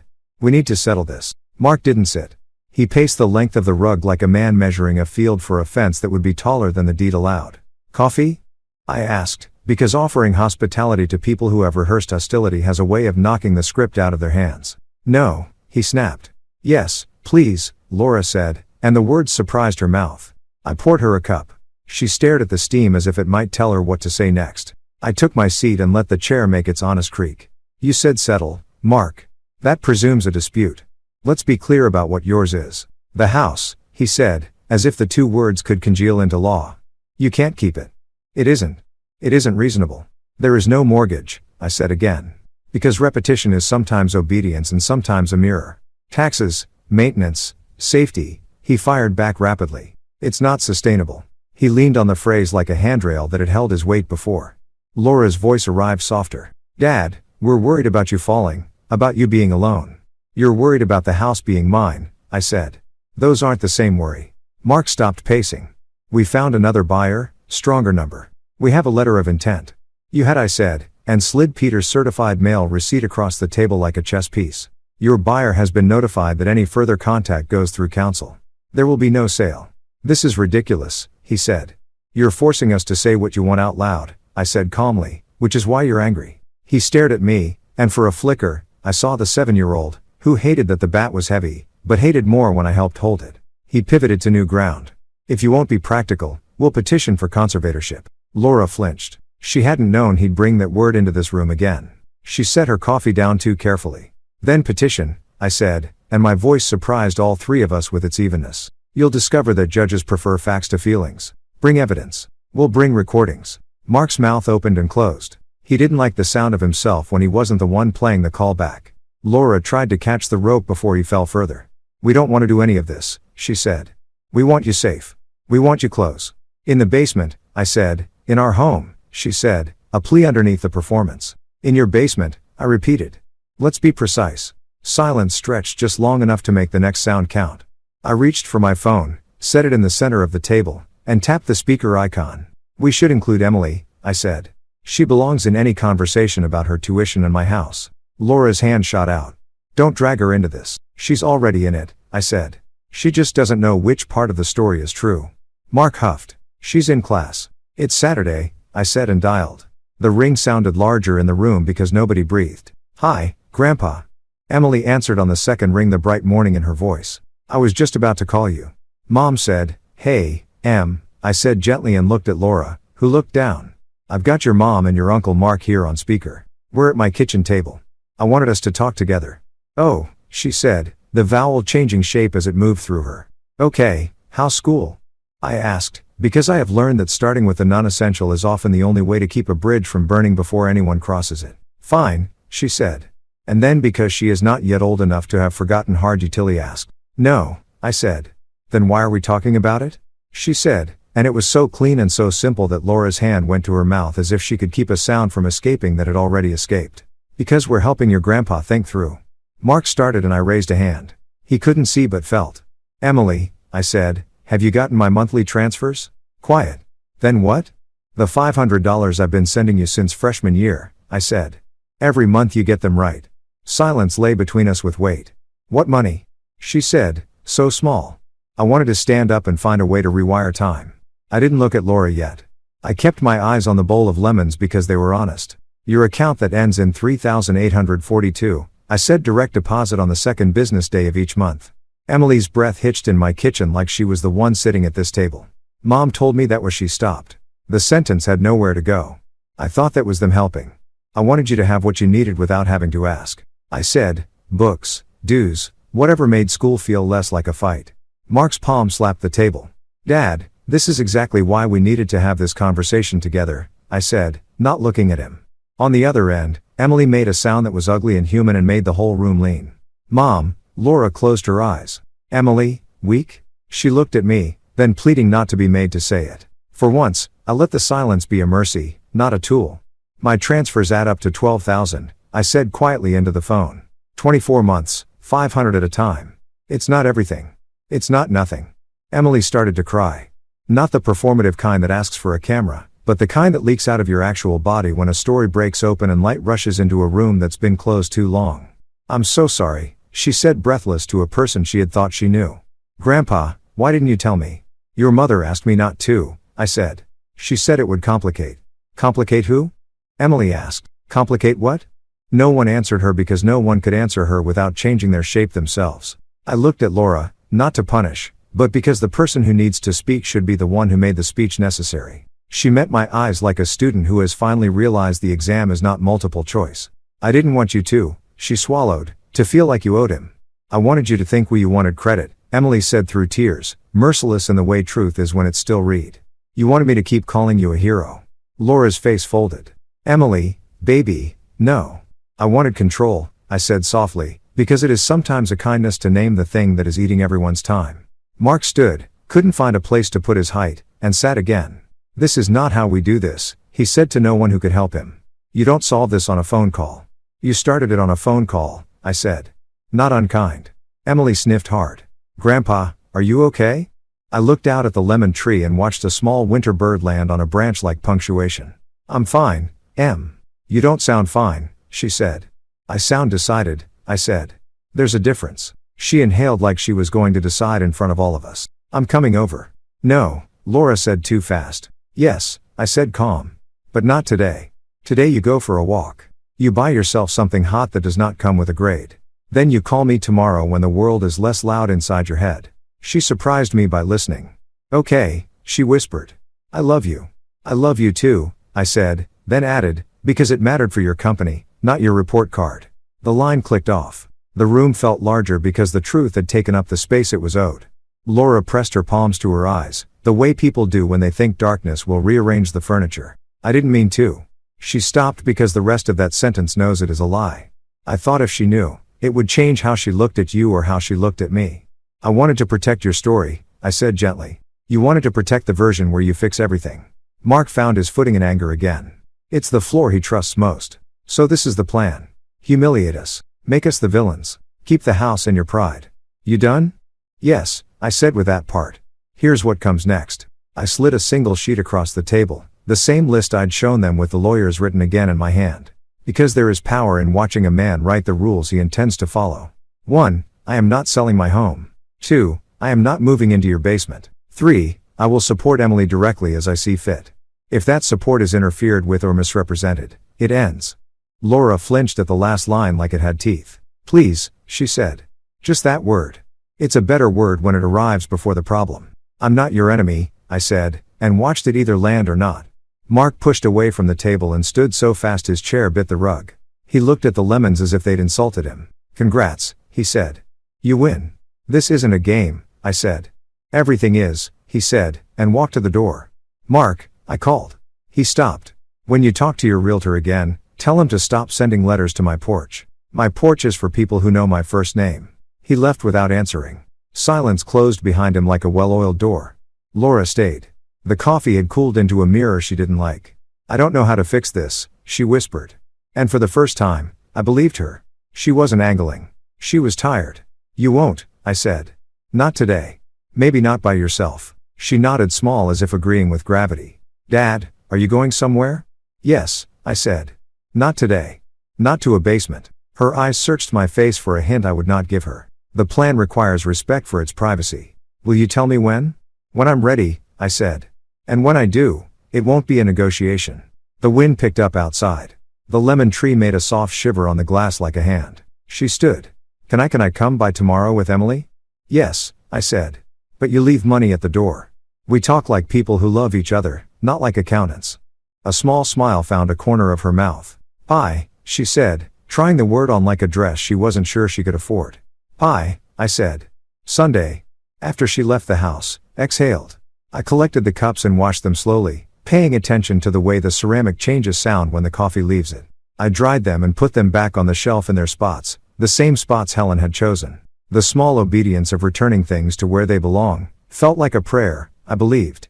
At noon, a new voicemail, the realtor an apology shaped like a threat. We didn't mean to cause stress, Mr. Hale, but if you reconsider this market, I deleted it. Peter texted. All notices delivered. No further contact except written. Good work today. I put the phone face down again, not to avoid the world, but to give this house the courtesy of my undivided presence. I walked the rooms once more with unhurried steps. Helen's study. The chair where her elbows had made their permanent hollows. The legal pad with my morning's list. I wrote one more line at the bottom. 4. Choose when to leave. Leave like a gentleman. It would not be an exit under the cover of shame. It would be a departure at the hour of my choosing, announced with the dignity of a man who had built a life in full and was not finally asking permission to keep it. Late afternoon I called Anna. She answered on the second ring like people do who mean what they say about being available. Seen her soon, I said. I will open windows, she replied as if that were the most important job in the world. Maybe it was. Fresh linens, I said, because saying the words made the picture in my head turn from watercolor to oil. And lemons, she said. Always lemons. Always, I echoed. We hung up with no ceremony. Old grief teaches you that large feelings don't require large performances. Twilight pressed its forehead to the windows. I set 2 plates on the counter and made a small dinner for one. I ate slowly, not because the food deserved it, but because my life did. I rinsed the plate, dried it, and set it in its place. The TV stayed off. The clock ticked in honest seconds. I sat a while with the blue folder open to Helen's note. If you're reading this, you need to know what's inside, even though I now know more than the note had told me. I placed my hand on it like a benediction. Thank you.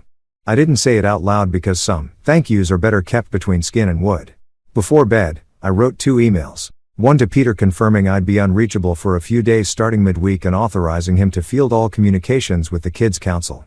The second to Joyce next door asking if she'd collect the mail for a spell and water the basil if the week ran dry. I set aside the spare keys in an envelope labeled Joyce Mail and Basil and tucked it into the drawer by the front door. Practicality is the bow you tie on clarity. In the dark, I lay awake long enough to hear the house settle. A soft tick in the vent. The particular sigh the east wall makes when the temperature drops. Somewhere beyond the windows, a fox moved through the sleeping yards like a rumor.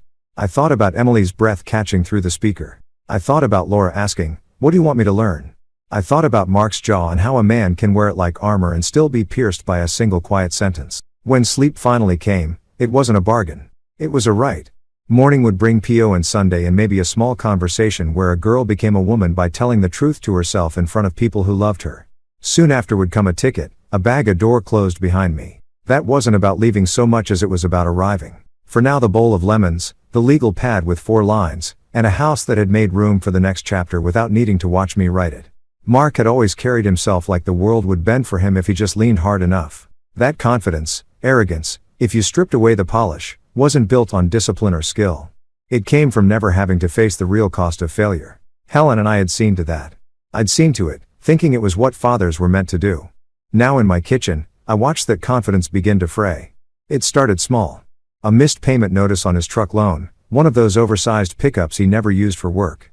Then a call from his golf club reminded him that his membership dues were 2 months overdue.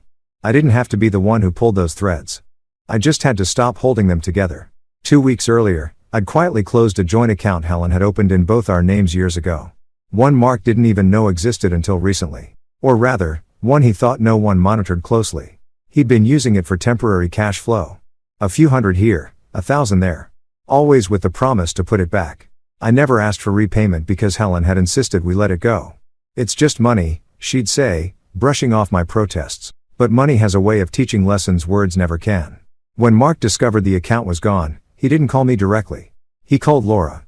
And Laura, ever the diplomat when she wanted something, called me. Dad. Mark X stressed. That account wasn't yours to use, I said. She hesitated, then shifted her tone to something softer, almost pleading. You know, he's been under pressure. The market's been bad. Just if you could help him get through the next few months. I could almost hear Helen's voice in hers, Helen, when she wanted me to back down in an argument. But Laura's voice lacked Helen's warmth. It was a tone learned, not lived. Laura, I said, pressure is not a bad thing. It keeps the pipes from freezing. She didn't reply right away. I imagined her on the other end working through what I just said. She wouldn't get it. Not yet. Meanwhile, Graham had been busy. He'd found that a property Helen and I co-owned with an old friend, one Mark assumed would pass to him, had a clause buried in its partnership agreement. If either party sold its share, the other had the first right of refusal. Graham made sure that other party now included me exclusively, and then we quietly sold my share to a buyer for cash. By the time Mark realized the asset was gone legally and cleanly, that sale funded something else. Something I kept locked in the bottom drawer of Helen's desk, a portfolio of municipal bonds in Emily's name. No one but Graham and I knew. Not Mark, not Laura, and especially not the kind of friends Mark kept around when he wanted to look important. One afternoon, Mark showed up at the house. No call ahead. Just his truck and the driveway engine running while he stood on the porch, shifting from one foot to the other. I let him ring the bell twice before I opened the door. Dad, we need to talk. I stepped aside and he walked in without waiting for an invitation. He scanned the living room, the kitchen like he expected to find stacks of cash lying around. You closed the account, he said. Yes. You know that put me in a tight spot. I do. His jaw worked. I thought after Mom that you'd inherit a blank check. I let the question hang. Mark took a breath like he was about to argue, but then he let it out and dropped into one of the kitchen chairs. You've got no idea what it's like out there right now. Costs are up, jobs are down. I've got responsibilities. So do I said. We sat there for a long moment, the sound of the refrigerator filling the space between us. He left without shaking my hand. Later that week, Laura's catering business lost its biggest corporate client. Officially, they decided to bring services in-house. Unofficially, Graham had overheard at a Chamber of Commerce lunch that a new caterer, a quieter, more reliable one, had been recommended by someone with influence in the right circles. Influence, it turned out, that I'd spent years building. I didn't take pleasure in watching them stumble. Not in the way most people think of revenge. There was no gloating, no victory dance, just a quiet satisfaction in the rebalancing of things. For years, they'd assumed I was an endless source, a tap that could be turned on whenever they were thirsty. Now the handle was gone, and they were left staring at the dry spout. Emily came by on Saturday. She didn't mention her parents, and I didn't bring them up. We spent the afternoon in the garden pruning the rosemary, picking lemons for Helen's old pie recipe. She asked if I'd teach her how to fix the loose hinge on the shed door, and I showed her. She picked it up faster than I expected. You've got a steady hand, I told her. Guess it runs in the family, she said with a smile. When she left, she hugged me tighter than usual. And for a moment, I thought about telling her everything about the bonds, the sales, the plan. But I didn't. Not yet. Because the next move wasn't about her. It was about showing Mark and Laura what life looked like without a safety net. And the thing about safety nets is most people don't realize they're there until they're gone. The unraveling had begun, and I had all the time in the world to let it play out. Airports are designed to make you feel interchangeable. That's their trick, their mercy, their insult. 1,000 moving parts all humming to the same hour, and you are just another carry-on with shoes in a bin. Newark smelled like pretzels and disinfectant. The gate agent smiled the way you smile at an assembly line. I handed over my passport and watched the scanner confirm I existed. On the plane, I took the aisle. I used to take the window when Helen and I flew together. She liked the horizon to make sense beneath her. The neat geometry of fields and neighborhoods and rivers braided like hair you didn't want to cut. Alone, the aisle feels honest. A small mercy you can stand when your blood insists. I didn't talk to the man beside me. He had the earnest face of a traveler who wants to confess his itinerary to a stranger so the world will confirm his good choices. We exchanged nods and he blessed us both by opening a book. I closed my eyes and tried the shape asleep. It fit for a while. In the stretch of darkness over the Atlantic, the cabin lights dimmed to a hush and the plane became a congregation. A row of people in permissioned ignorance. We do not know the pilot's heart rate. We do not know what winter does to metal at this height. We do not know how the engines keep insisting. And yet the insistence holds. That's belief with a timetable. Somewhere above the ocean, I thought of Emily at the kitchen table, the sound her breath made when a story broke open. I thought of Laura on the porch with a box of her piano books of Mark's Knuckles against my door. The way pride makes a dull percussion. I thought of Helen writing her tidy block letters on a sticky note and trusting me to read. When the flight attendant asked if I wanted breakfast, I told her no. She leaned in anyway and set a cup of coffee on my tray. "You look like a man who drinks the coffee," she said with a kindness that wasn't performative. I did. It was terrible. It helped. Pharaoh arrived under us with white squares and blue glints, a mosaic you could live inside. The runway was a strip of certainty between two doubts, and the tires took it like a promise they intended to keep. The plane exhaled. So did I. Customs was a line of people practicing patience in different languages. When it was my turn, the officer, a young man with an old face, stamped my passport and said, "Bevendo." It is a quiet sort of welcome when the stamp hits paper. Proof on 2 pages that you've crossed something invisible and been allowed. Outside the sliding doors, the Algarve air had the temperature of a good handshake, cool at first, warm a second later. A woman stood a few yards away holding a piece of paper with my name printed in capital letters as if someone had spelled me. She was compact hair tucked into a low knot, a navy sweater that didn't announce itself. When she saw me see her, her whole face changed shape, less like a smile and more like the return of something she hadn't known she had misplaced. "Senor Hale," she said and stepped forward. "Anna," I said. She didn't hesitate, and I was grateful for it. She hugged me as if it were not rude to do so in a place where travelers are supposed to be neutral. Her shoulder smelled faintly of oranges and laundry. "You're Helen," she said when she let me go. "Would be angry if I did not welcome you this way." Angry and Helen in the same sentence made me laugh. She'd pretend to be, I said, and then later she'd say it out loud like a prayer. Anna nodded as if she'd been in our kitchen when those small liturgies were invented. "Come," she said, and led me toward a small car the color of a cloud that means rain, but decides against it. We drove without wasting sentences. The highway offered small hills and big sky. White houses were scattered on the slopes like thought-out decisions. Here and there a ruin held its shape out of respect instead of strength. Anna pointed out when pointing mattered. "There," she said at one roundabout, "fresh bread in the mornings at another pharmacy. You will not need, but it comforts to know." When we left the main road and the pavement narrowed into something that made you pay attention, she slowed. "Olive trees," she said, as if they were people I should meet properly. "The old ones, remember?" We turned into a lane with stone walls the height of a good boundary. Bougainvillea poured over them like the kind of purple that makes you excuse extravagance. When she stopped, she did it with the unshowy confidence of someone who always arrives where she means to home, she said, and looked at me, not to gauge my reaction, but to share it.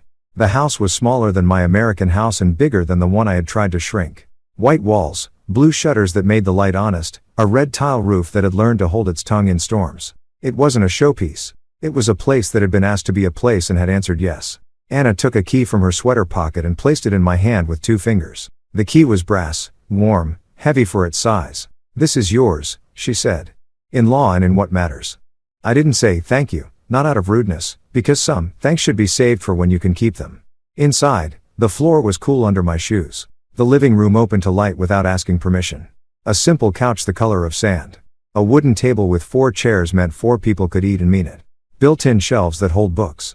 A small kitchen tiled in blues that repeated the sea's ideas. Copper pots hung above the stove in a way that made work look like art and art look like work. A bowl sat on the counter with lemons that knew what they were doing. Anna moved around the rooms with the soft theater of a good host, not to show off but to make knowing easier. Linens, she said, gesturing to a closet that smelled like sun. New mattress, she added, tapping the edge of a bed that seemed to forgive the bodies that had already slept in it. Windows, she said, and open one so the air could behave the way air does when you tell it the truth. A small terrace waited beyond the kitchen stone underfoot. Iron rail painted the kind of blue you get, only by not hurrying. Past the railing, the Mediterranean said all the things it always says, even to people who don't listen. I stood there and let it be a language I hadn't studied and could still understand. Keep moving. Keep changing. Keep showing up. Anna placed a hand flat on the table the way you steady a child and then let go. The law firm in Lisbon sent confirmation. She said, I collected it yesterday at the post office as we arranged. It's in the drawer. We can sign where the arrow points. I know the arrows. No Cyprio coupe. She smiled at my face. Do not worry, she translated, even though she knew I had understood. I opened the drawer. The envelope was the legal sort that takes itself seriously. Inside stamped signatures a tidy Portuguese explanation that a house is a house, and a man is the man allowed to decide about it. Underneath a single page that named Anna as caretaker with authority to call electricians, masons, plumbers, and to pay them without asking me if I truly meant to fix what needed fixing. Helen's handwriting in the corner of a photocopy. Trust her. Sit, Anna said, and placed a pen in my hand. I sat. I signed. It felt less like claiming and more like finally agreeing with what had been true for longer than I knew. Now, she said with a nod that dismissed the paperwork to the small room where it belongs. You eat. And then you sleep. I'm not hungry, I said. You are, she said, and carried from the kitchen a plate with bread that did not need adjectives and a small dish of something green and clean oil with herb salt you could taste in the back of your teeth. I tore, I dipped, I ate, and discovered I had been lying to myself about hunger since Helen died. You rest, she said when the plate was lighter. Stay, I said, surprising us both. She shook her head. I live 3 houses away, she said. If I stay, I will tidy. And if I tidy, you will feel like you do not live here. She reached into her sweater and set on the table a small cell phone that looked indestructible. This is the house phone. Only 4 numbers saved: mine, the Lisbon office, the plumber, and the man who brings fish on Fridays. You will remember the fish. What about my American phone? I asked. She looked at me in a way that made me feel known. Turn off, she said gently. You need to be here to be here. After she left, I took her advice. I placed my American phone in a drawer with the Lisbon envelope, not as punishment, but as a truce. I walked the rooms with the same quiet method I had used in my American house. But this walkthrough didn't catalog what would stay and what would go. It asked what belonged where. Helen would have liked the question. The bedroom faced a small street where the wind learned to behave itself. A bowl on the dresser held 2 smooth stones the size of a man's decision. I put Emily's crayon star from Christmas at the back of the bowl so its glitter could misbehave quietly. The bathroom had a window that let the sea announce the hour and a towel that trusted air. I set my razor on the sink and thought of the sandalwood scent Helen loved. I reminded myself to buy a bar in town, not because I needed to smell like memory, but because some memories deserve company. When sleep came, it did what Anna promised. I woke to noon light and the sound of plates somewhere, not mine. For a while, I lay there and let the foreign familiarity of the ceiling teach me a new map. The mattress forgave me for my age when I stood.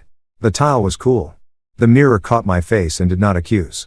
I walked to the market Anna had pointed at with her palm. The path took me past 3 houses that were not embarrassed by their age. A woman in a doorway beat dust from a rug with a rhythm that made sense. A cat considered me and withheld judgment. 2 boys chased a ball that had more miles in it than my truck.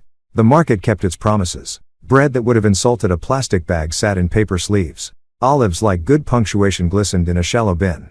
A man behind the counter asked me a question in Portuguese and I answered with a smile. He chose a loaf for me and handed it over like a handshake. Obrigado, I said, and he nodded as if I had passed a small exam. Back at the house, I sliced the bread with a knife that had learned it was a partner and not a weapon. I ate standing at the counter because new places ask you to stand for a little while before they allow you to sit. I took the bread and a lemon and 2 cups to the terrace and finally sat. The sea kept talking. I listened. Sometime in the late afternoon, Anna returned. She knocked the way a person does who understands doors. You are awake, she said, approving as if I had learned to breathe on schedule. I am, I said. Do you have time to tell me the story? Helen said you owed her life for Anna's eyes. Did that thing eyes do when a memory insists without asking if now is a good time? She sat across from me. I was 20, she said. I thought I married a good man, she shrugged. He was good at being charming. That is different. I nodded because the difference is most of what the second half of a life teaches you. When he left, she went on. He left a mess. Not just money, paper, debts someone had put in my name. Lies that stick. Your wife came to the cafe where I worked and asked me if I had a lawyer. I laughed. Lawyer for a girl who served coffee. She looked at me like I was saying something rude about her friend. You have me, she said.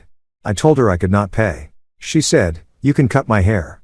I am not a hairdresser. Anna smiled at the absurd mercy of the past. She went with me to the office in town. She introduced me to a woman who could make the paper behave. She sat with me while I signed. She made the woman explain every line twice. She wrote notes on the notes. That sounds like her, I said. She saved my name, Anna said, and her voice went soft in a way it had not yet. And when my mother was sick, your wife brought soup and made the bed and told my proud mother that she needed practice before she could help Americans correctly. Your wife let people keep their dignity. That is more than money. We let quiet sit with us for a while, the way one invites a good neighbor to the porch. When she asked me to keep this house ready, Anna said finally, I promise, like a person promises when she knows what she is saying yes to. I check the shutters. I open the windows when the rain ends. I change the sheets so the bed does not forget being useful. It is not work, she added. It is, she searched for a word. Guarding. Thank you, I said, and meant gratitude at a level of bone. We will go for dinner, she said, standing, switching registers the way people do who refuse to make their kindness an event. The cafe by the square. They know your name as the husband of Helen. You will correct them. You will say, I am Richard. And then you will say, I am Richard, who was Helen's husband. Both truths can fit. We walked to the square in the hour when the day forgives itself. Light caught on the wine glasses and the edges of the conversation. The cafe tables held people who were not in a hurry to finish being alive. Anna greeted the owner the way you greet a person who doesn't need to be reminded where he is. He brought a soup that didn't apologize for being simple and fish that made me feel like my mouth had been too noisy for too many months. Wine? He asked. Half Anna said to him, then to me, so you sleep. I slept anyway. Back at the house, I stood on the terrace and made a ritual out of nothing. I placed a lemon on the table and rolled it with my palm until the scent lifted. I pressed my fingertip into the rind just enough to make the air tell stories. I closed my eyes and saw Helen sitting where I stood, ankles crossed, book in her lap she would pretend to read while watching people be human. I didn't talk to her. The sea did enough of that for both of us. The next morning, I woke early and took the alley Anna had mapped for me to the bakery. An old man set chairs out front with a care that suggested he believed in the day but knew it needed proof. He put a plate of paste de nata in the window and the custard looked like sunlight that had decided to behave itself. I bought two, carried them home in a paper bag that made a gentle noise and ate them on the terrace with coffee that finally remembered how it wanted to taste. I wrote a letter to Emily that I did not intend to send. I am learning the names of things that do not need me to pronounce them well for them to keep being themselves. I told her about the cat 2 houses down who pretends to own the path and the way the neighbor hangs laundry with a rhythm like a song you only hear when you're quiet. I told her the sea is louder at night but kinder in the morning. I told her I had a seat for her if she wanted to test that theory herself. When I finished, I folded the paper and put it under the bowl of lemons like ballast. There's a defiance in writing what you don't intend to mail. It makes you honest without demanding an audience. By late morning, the village had learned me enough to wave. The woman with the rug nodded with the respect you give the persistent. The boys with the ball included me in the grammar of their game by pretending not to. Anna texted me a single word linens and I answered with a picture of the bed made. We were learning from each other. In the afternoon, I called Peter on the house phone because international plans are for people who think they won't go home. Everything's in order, he said. Your porch has been quiet. Good, I said. Let it be. Shall I forward anything I received from your children's council? Yes, I said to my post office box and to the fish man on Friday. He laughed the way a man laughs when he's relieved to be included in a joke that is not at anyone's expense. After I hung up, I turned my American phone on for the first time in 2 days. A stack of messages arrived like a weather report from another country. Mark, 3 texts, 2 voicemails. Laura, 1 text that said, Pie, Sunday. And then after a day, we came. You were gone. Emily, a single message with a heart and a question mark. I wrote back to her alone. I'm safe. I'm where your grandmother wanted me to be. When you're ready, I have a chair waiting. I put the phone in the drawer again. It would wait. Portugal waits well.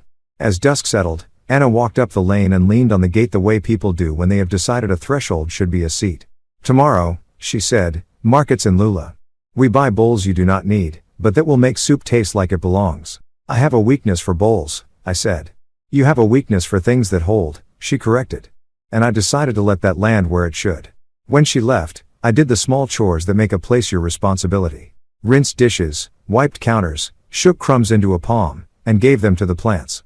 I stood at the sink and looked at the lemon tree someone had taught to be domestic, and thought of my lemon tree an ocean away, probably complaining about the wind. There is pride in plants that learn to stay in place. There is pride, too, in men who learn to move. Before sleep, I took Helen's photograph from my wallet and set it on the bedside table. It looked right there in a way it had never quite looked right anywhere else since she left. I turned off the light and listened to the sea and thought about how sound can be a wall and a door at the same time. I chose the door. In the morning, I would buy bowls and salt and words for a thank you that would feel less like performing and more like agreeing. Soon after, I suspected there would be the kind of ring from my American phone that you answer, not because you have to, but because you've decided your voice is better in the conversation than the silence you leave behind. For now, I let Portugal teach me the shape of a day. That does not ask me to justify it. I slept, and when I dreamed, the house did not scold me for leaving the lights on. It just held. The municipal hearing room smelled faintly of old varnish and recycled air. The kind of place where decisions that change lives get made without fanfare. Fluorescent lights hummed overhead, washing everything in the same pale color faces, wood panels, even the flag in the corner. I sat at the far end of the long table, my hands resting lightly on a manila folder. Inside was the sum of months' work pages that could turn a lifetime of subtle humiliation into one final silent reckoning. Mark and Laura walked in together flanked by a lawyer I didn't recognize, a younger man with perfect hair and the overconfidence of someone who still believed the world bent to him if he smiled the right way. Mark didn't look at me at first. He was too busy adjusting his tie, the same habit he had when he lied as a teenager. Laura, however, met my eyes. Her expression was not defiance this time, but calculation, like she was still measuring the odds. Emily was there, too, sitting quietly in the back row. She'd told me she didn't have to come, that she had exams. But when I'd heard the door of my truck slam shut that morning and found her standing there with her bag, I didn't argue. Her presence, now steady, unblinking, was the only warmth in the room. The council clerk called the meeting to order, and we all took our seats. Mr. Hale, the chair began today, will be reviewing the petition filed by your children regarding the transfer and sale of your property on Maple Lane. Transfer and sale. Words clean enough to hide the truth. They wanted me out. Not just out of the house Helen and I had built, but out of the last place where my life still felt like mine. Mark's lawyer spoke first, his voice all courtesy on the surface. He painted a picture of an aging father unable to keep up with the burdens of ownership of children stepping in for his good. This isn't about taking something away, he said smoothly. It's about protecting Mr. Hale's well-being. I didn't move. I let the words hang there heavy with false concern. When it was my turn, I opened the manila folder and spread its contents across the table. Photographs, receipts, letters, and even a few grainy black and white copies of Helen's meticulous ledgers. Protecting my well-being. My voice was steady, almost mild. I've been maintaining that property without a mortgage for 6 years. Taxes paid on time, repairs handled, utilities current. But that's not the point. I slid one of Helen's letters toward the chair. The point is that Helen owned more than just a house, and she made her wishes very clear. Mark frowned. Dad, what are you? I cut him off by sliding a document toward their lawyer. It was a notarized addendum to Helen's will, one they had never seen. In it, she outlined the trust she'd established for Emily, using not just the house, but the adjoining 2-acre lot I'd quietly purchased under a holding company months after Helen's diagnosis. The property wasn't in my name anymore. It wasn't in theirs either. Laura's face drained of color. You can't just I can, I said softly. And I did. Everything Helen left me, I chose to protect the same way she would have. You talked about upkeep and taxes. You never once talked about her garden, her lemon tree, her rosemary hedge. You saw square footage. We saw 25 years of our lives. The council chair cleared his throat. Clearly uncomfortable with the personal turn. Given this new documentation, he said, there's no basis for the petition. He closed the file in front of him. The property in question is no longer subject to transfer under this request. That was it. No dramatic gavel slam, no shouting, just the quiet collapse of their plan. Mark leaned back, staring at the ceiling as if trying to keep his composure. Laura's hand tightened around her purse strap. Their lawyer began gathering papers, avoiding my eyes. When it was over, I stood and buttoned my jacket. Emily rose from her seat without a word and fell into step beside me. We walked out into the cool afternoon air. The sound of the flag snapping in the wind above us. Grandpa, she asked as we reached the truck. Yes, Em, you didn't have to tell them about the trust, did you? I shook my head. No, but sometimes you have to let people know exactly where they stand. She thought about that for a moment, then smiled faintly. You are impossible to beat. I didn't answer. In truth, it wasn't about winning. It was about writing the last chapter myself with Helen's hand still guiding mine in every decision. That night I sat at the kitchen table with the green mug in front of me. Steam rose from fresh coffee. The garden outside was dark, the rosemary hedge casting long shadows across the stone path. Somewhere in the distance I thought I could hear Helen's laughter, not sharp like Mark's had become, but warm the way it used to be when the world was still ours. Tomorrow I would start the work of pruning and tending again. Not for them, not even for me, but for the promise I'd made when we planted it all that it would never be left to strangers. Spring arrived in Portugal like someone opening a window you didn't know was painted shut. The mornings were still cool enough to make coffee feel like a favor, but by noon the light gathered itself and lay down on everything that held still, long enough stone tile lemon skin, the face of the sea that refused to stop moving. I had learned the rhythms of the lane. The bakery door swinging open at 7. The cat deciding which wall was his kingdom today. Anna's soft, precise knock on days when she brought bread I hadn't asked for. Emily's flight landed on a Thursday. I stood at the low rail outside arrivals with a little sign Anna insisted I carry because the world should be formal at least once. It felt ridiculous until I saw her scan the crowd and light up when she found her name in my block letters. She ran those last 3 steps the way kids run before they remember dignity. When she reached me, she hugged me the way people do who don't apologize for taking up space. "You're here," she said into my coat. "I am," I said into her hair, which smelled like something citrus and honest. "And so are you."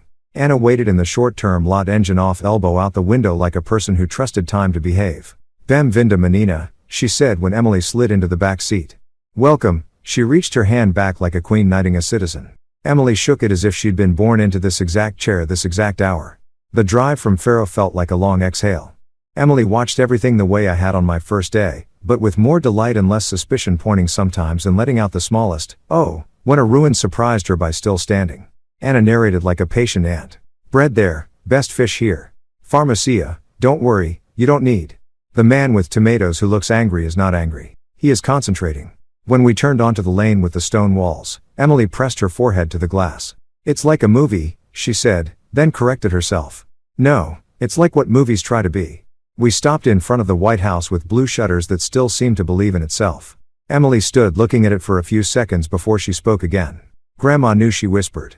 "She knew what you'd need." "She did," I said, and unlocked the door with the brass key that felt more like a sentence finished than a question asked. Inside, the house received her the way good houses do, by noticing what she noticed. She walked her fingers along the built-in shelves, pressed her palm to the cool tile, stood a long time at the terrace rail with the sea in front of her, her eyes doing the kind of work school never asks them to. Anna set a bowl of lemons on the table, and in joke now between us, Emily reached for one and rolled it under her palm until the air joined our conversation. "Are we allowed to be this happy?" she asked, not flipping it with a smirk, not softening it with a laugh. "Yes," I said, and meant the word so completely it startled me. "We are allowed." We tried to show restraint with lunch and failed. Bread that did not agree with moderation, anchovies and oil that tasted like concentrated sun, olives that made you understand why people write poems about very small things. Emily made a face at her first sip of the Vinho Verde and then 5 sips later forgave it. Anna told the story about Helen and the lawyer again, this time for Emily, and added a line I hadn't heard: how Helen, after the papers were signed, insisted they go for ice cream because paper should not be the last taste in your mouth when you fix your name. Of course she did. Emily said tears not far and not needed. She always made dignity feel like something you could touch. We walked to the square in the evening. The cafe owner remembered me as the husband of Helen, and I corrected him as instructed. "I am Richard," and then added who was Helen's husband, because both truths fit without fighting. Emily ate her first pastinata like someone telling the body this is how sweetness should behave. She dipped a finger in the custard and tapped it on my nose. I allowed it. Some rules are not worth keeping when joy is in the room. That night, after Anna left and the village quieted down to clinks and low laughter, Emily stood on the terrace beside me and watched the sea compose itself. "Mom called," she said without looking over. She said she's sorry for all of it. I told her sorry would be better if it showed up before the mess, not after. She took a long breath. But I believed her. "She loves you," I said. "I know," she said, and did not pretend the sentence solved everything. She asked if I was coming home after break. I told her I might not. I told her I want to do a semester here. There's a program in Lisbon and one in Faro. She stopped, laughed at herself. "Listen to me. I don't even know the words for salt yet. And I'm planning a life. Salt is S," I said, "and life is also S sometimes." She bumped my shoulder with hers. "Grandpa, I know," I said. "Do it. You're not going to tell me to think about it." "I am telling you I have watched you think about it for months without knowing that's what you were doing." I said, "Your thinking time is up. This is a doing time." She nodded like her neck had been waiting for the instruction. There's another thing, she said softer. The money you've been sending, I want to use it for this, not for Cancun and sorority dues, for Lisbon. For language, for bowls I don't need. I smiled. Use it for bowls that hold something you need. She went to bed on Portugal time like she'd been born to it. I stayed up a little while and opened the bottom drawer where the Lisbon envelope lived. Next to it sat a thinner envelope I hadn't shown anyone yet. I had been waiting for the hour when giving would not balance itself on adrenaline or the need to prove a point. The paper felt right in my hands now. The room felt ready. In the morning, I made coffee and waited until Emily's door opened with honest hair and no makeup and exactly the face of my granddaughter. I set the envelope on the table between her and the lemons. What's that? She asked, wary of gifts that bite. A portfolio, I said. Municipal bonds laddered maturities named to you started a month after your grandmother's diagnosis. The returns are boring and dependable like your grandfather. They were designed for a future that didn't know its shape. Now maybe it does. Her eyes widened, then narrowed, then widened again in the way people do when the future presses its weight and they're checking to see if their knees will hold. You set this up for me. Your grandmother did, I said. I did the paperwork. She did the part that matters. She reached for the envelope and then pulled her hand back. What's the catch? 3 catches. I said, because catches are how you keep love from making people weak. 1. You don't spend a cent to rescue your parents from anything they created, not because we don't love them, because rescue teaches the wrong lesson when the fire is the point. 2. You use it for learning and for showing up where your life is, not for buying quiet when noise would serve you. 3. You do not tell anyone the number. You're allowed to say enough and let that be the math. She nodded, tears already in her voice. I won't tell them, she said, then added because she knows I like honesty except maybe mom later when she's earned it. That seems fair, I said. We walked after breakfast to the fish man and chose something that looked like it could survive a pan. Emily did the thing where she tries to speak the language and the person you're speaking to meets you halfway out of respect. The fishman called her Menina with that fatherly laugh Portuguese men carry, and Emily laughed back because she understands how to accept kindness without owing. We bought lemons we did not need because that is now part of my brand. On our way back, Anna intercepted us with a small parcel in brown paper twine tied the way people tie things when they intend them to be opened. For the girl, she said, from your Helen. She gave it to me to give to her, but only when I believed you, seen her, had arrived in your own life. When she was gone, Emily held the parcel as if it might decide not to obey physics. We set it on the table and unwound the twine. Inside, a slim notebook, the kind Helen favored, because its paper allowed both pencil and ink without bleeding like wounded things. The first page bore Helen's handwriting, the precise square letters that made grocery lists look like affidavit. Emily, if Anna has given you this, it means your grandfather has done something brave. Brave looks boring, by the way. Papers, keys. Saying no when people want you to say yes. Brave also looks like your face and like the faces of the women before you who carried stubbornness as a virtue when it served love. I came to this house once after my diagnosis and before I told anyone. I sat where you are sitting and watched the sea. I did not feel sad. I felt relief. Not because I was leaving, but because I finally believed I had built a life that could be handed off without guilt. If you are here, it is because you are ready to learn how to keep what matters. Here is my only instruction. Don't let the people who love you most be the ones who make you smallest. Also, lemons should be rolled before cutting. It loosens them up like people. Love, Grandma Helen. Emily turned the notebook over with both hands like she might find another note underneath. There wasn't. She stood up and walked to the terrace and stood with her back to me the way you stand when you're letting joy break things inside you that needed to break. When she came back, she did not offer to let me read the page again.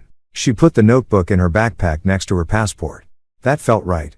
We cooked the fish at lunch and ate it with bread and a bottle of something white Anna promised us would make even bad decisions seem glamorous. It made good decisions settle more deeply into the body. We talked about school, not classes, but learning. Emily said she wanted to know how to be a person who didn't confuse praise with purpose. I said I would like to know that too. In the late afternoon, we called Laura from the house phone because Anna told us it was time to use it like a house should be used. Laura's face on the screen carried something I had not seen since she was 19. Rawest without theater. Are you okay? She asked and met me not the house. I am, I said. Your daughter is too. She nodded, crying without hiding, which made me love her more and forgive her everything all at once. I'm trying, she said. It shouldn't have taken this but I am. You will need to practice. I said like piano. She laughed hiccuping. You sent me my piano books to say that. I did. Can I? She started then. Reset. May I come? Not now. Later. When you invite me. You may. I said when I invite you later. We hung up before gratitude became a performance. Emily put her head on the table like a person who has been holding a heavy thing and is allowed to set it down. That was good, she said. Hard but good. Most good is like that, I said. If it's easy, it's cake. Cake is good, too, she said.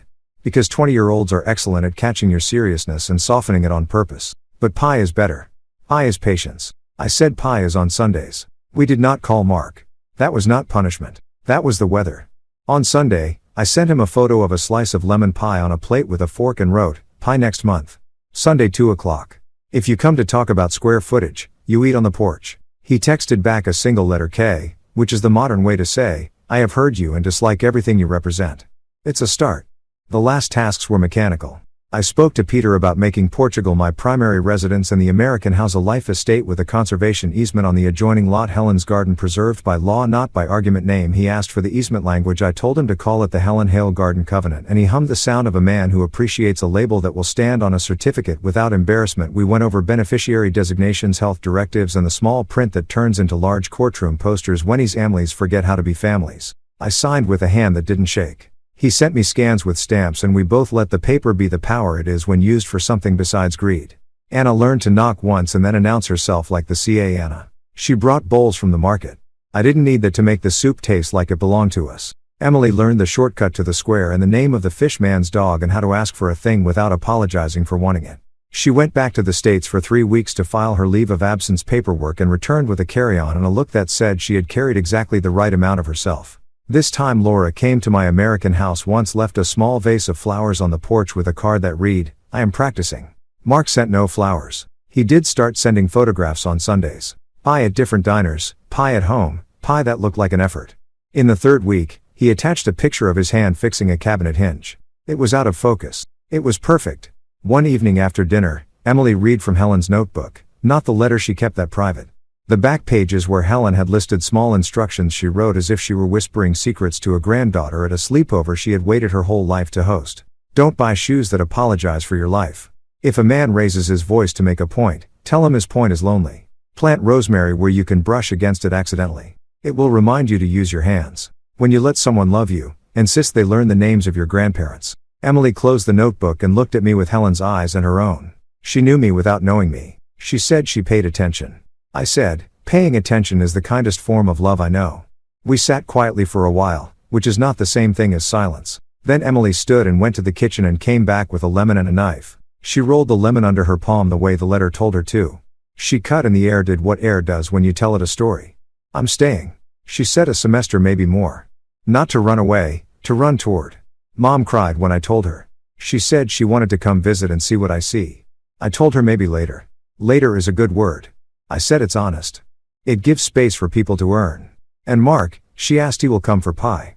I said he will sit on the porch at first and then at the table and then maybe one day he'll show up without an agenda. We let time be the lawyer for that part. Anna knocked once, then Anna.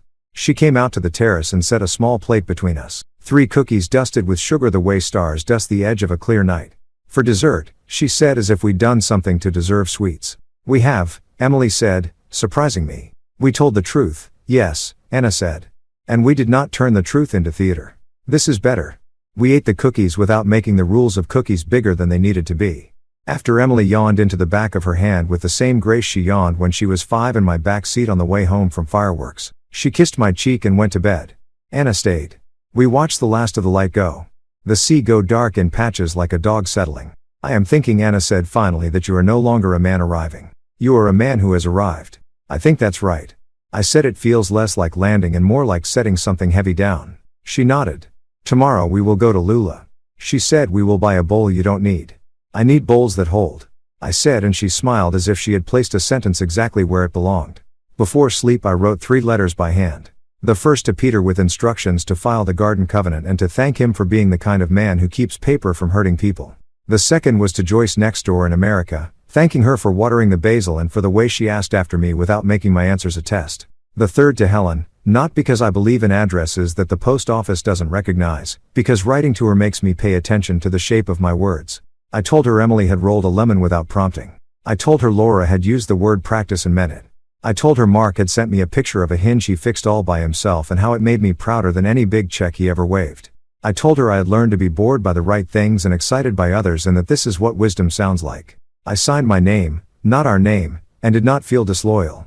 Love that requires you to be smaller than you are is not love. She taught me that. She wrote it in a note that started a plan and ended a war I had been fighting with myself for years. In the morning, I woke before the village and stood on the terrace with coffee in the mug Emily bought at the market that says ooh in a font that looks like it's about to tell a joke. The seat pulled and pushed and pretended it had somewhere better to be. I put my hand flat on the table and felt the stone come up to meet it. I thought of the first morning Mark called me to tell me my life was too big for me. I thought of the blue folder, of Peter's letters, of Anna's trust, of Emily's shoulder against mine, of Laura's box, of pie, of Sundays, of lemons, of the rosemary I had planted without bitterness in a place my wife chose for me. This is what justice felt like in my hands. Not gavel, not sword, not fireworks. Just the weight is distributed correctly. Just a life that fit the man who wore it. When Emily woke, she came out with a notebook and 2 pens. Teach me how you make lists, she said. There's no right way, I said. There's the way that makes you honest. Then show me that way, she said, and set a pen between my fingers like a daughter handing her father a permission slip for the day. I wrote at the top of a clean page what we keep, what we let go, what we build. She nodded like she knew all the answers already and just needed a place to put them. We started with simple things. Bread and bowls, rosemary and language, Sundays and pie. Then we got brave. Pride and permission, dignity and distance, money and what it isn't. By noon, the page was full and the lemons needed rolling again. The cat chose our wall for his kingdom and tolerated our presence. The fishman waved like someone who has decided you belong, even if you do not pronounce it perfectly. The sea performed its old trick of being exactly what it was without explanation. Later, when the day had done most of its work, and the shadows were long enough to remind you the sun has limits, Emily tucked Helen's notebook into her bag and stood. Let's go buy bowls we don't need, she said. Let's, I said. We walked down the lane past houses that had learned to outlast whatever came at them. We did not hurry. There was no longer any reason to.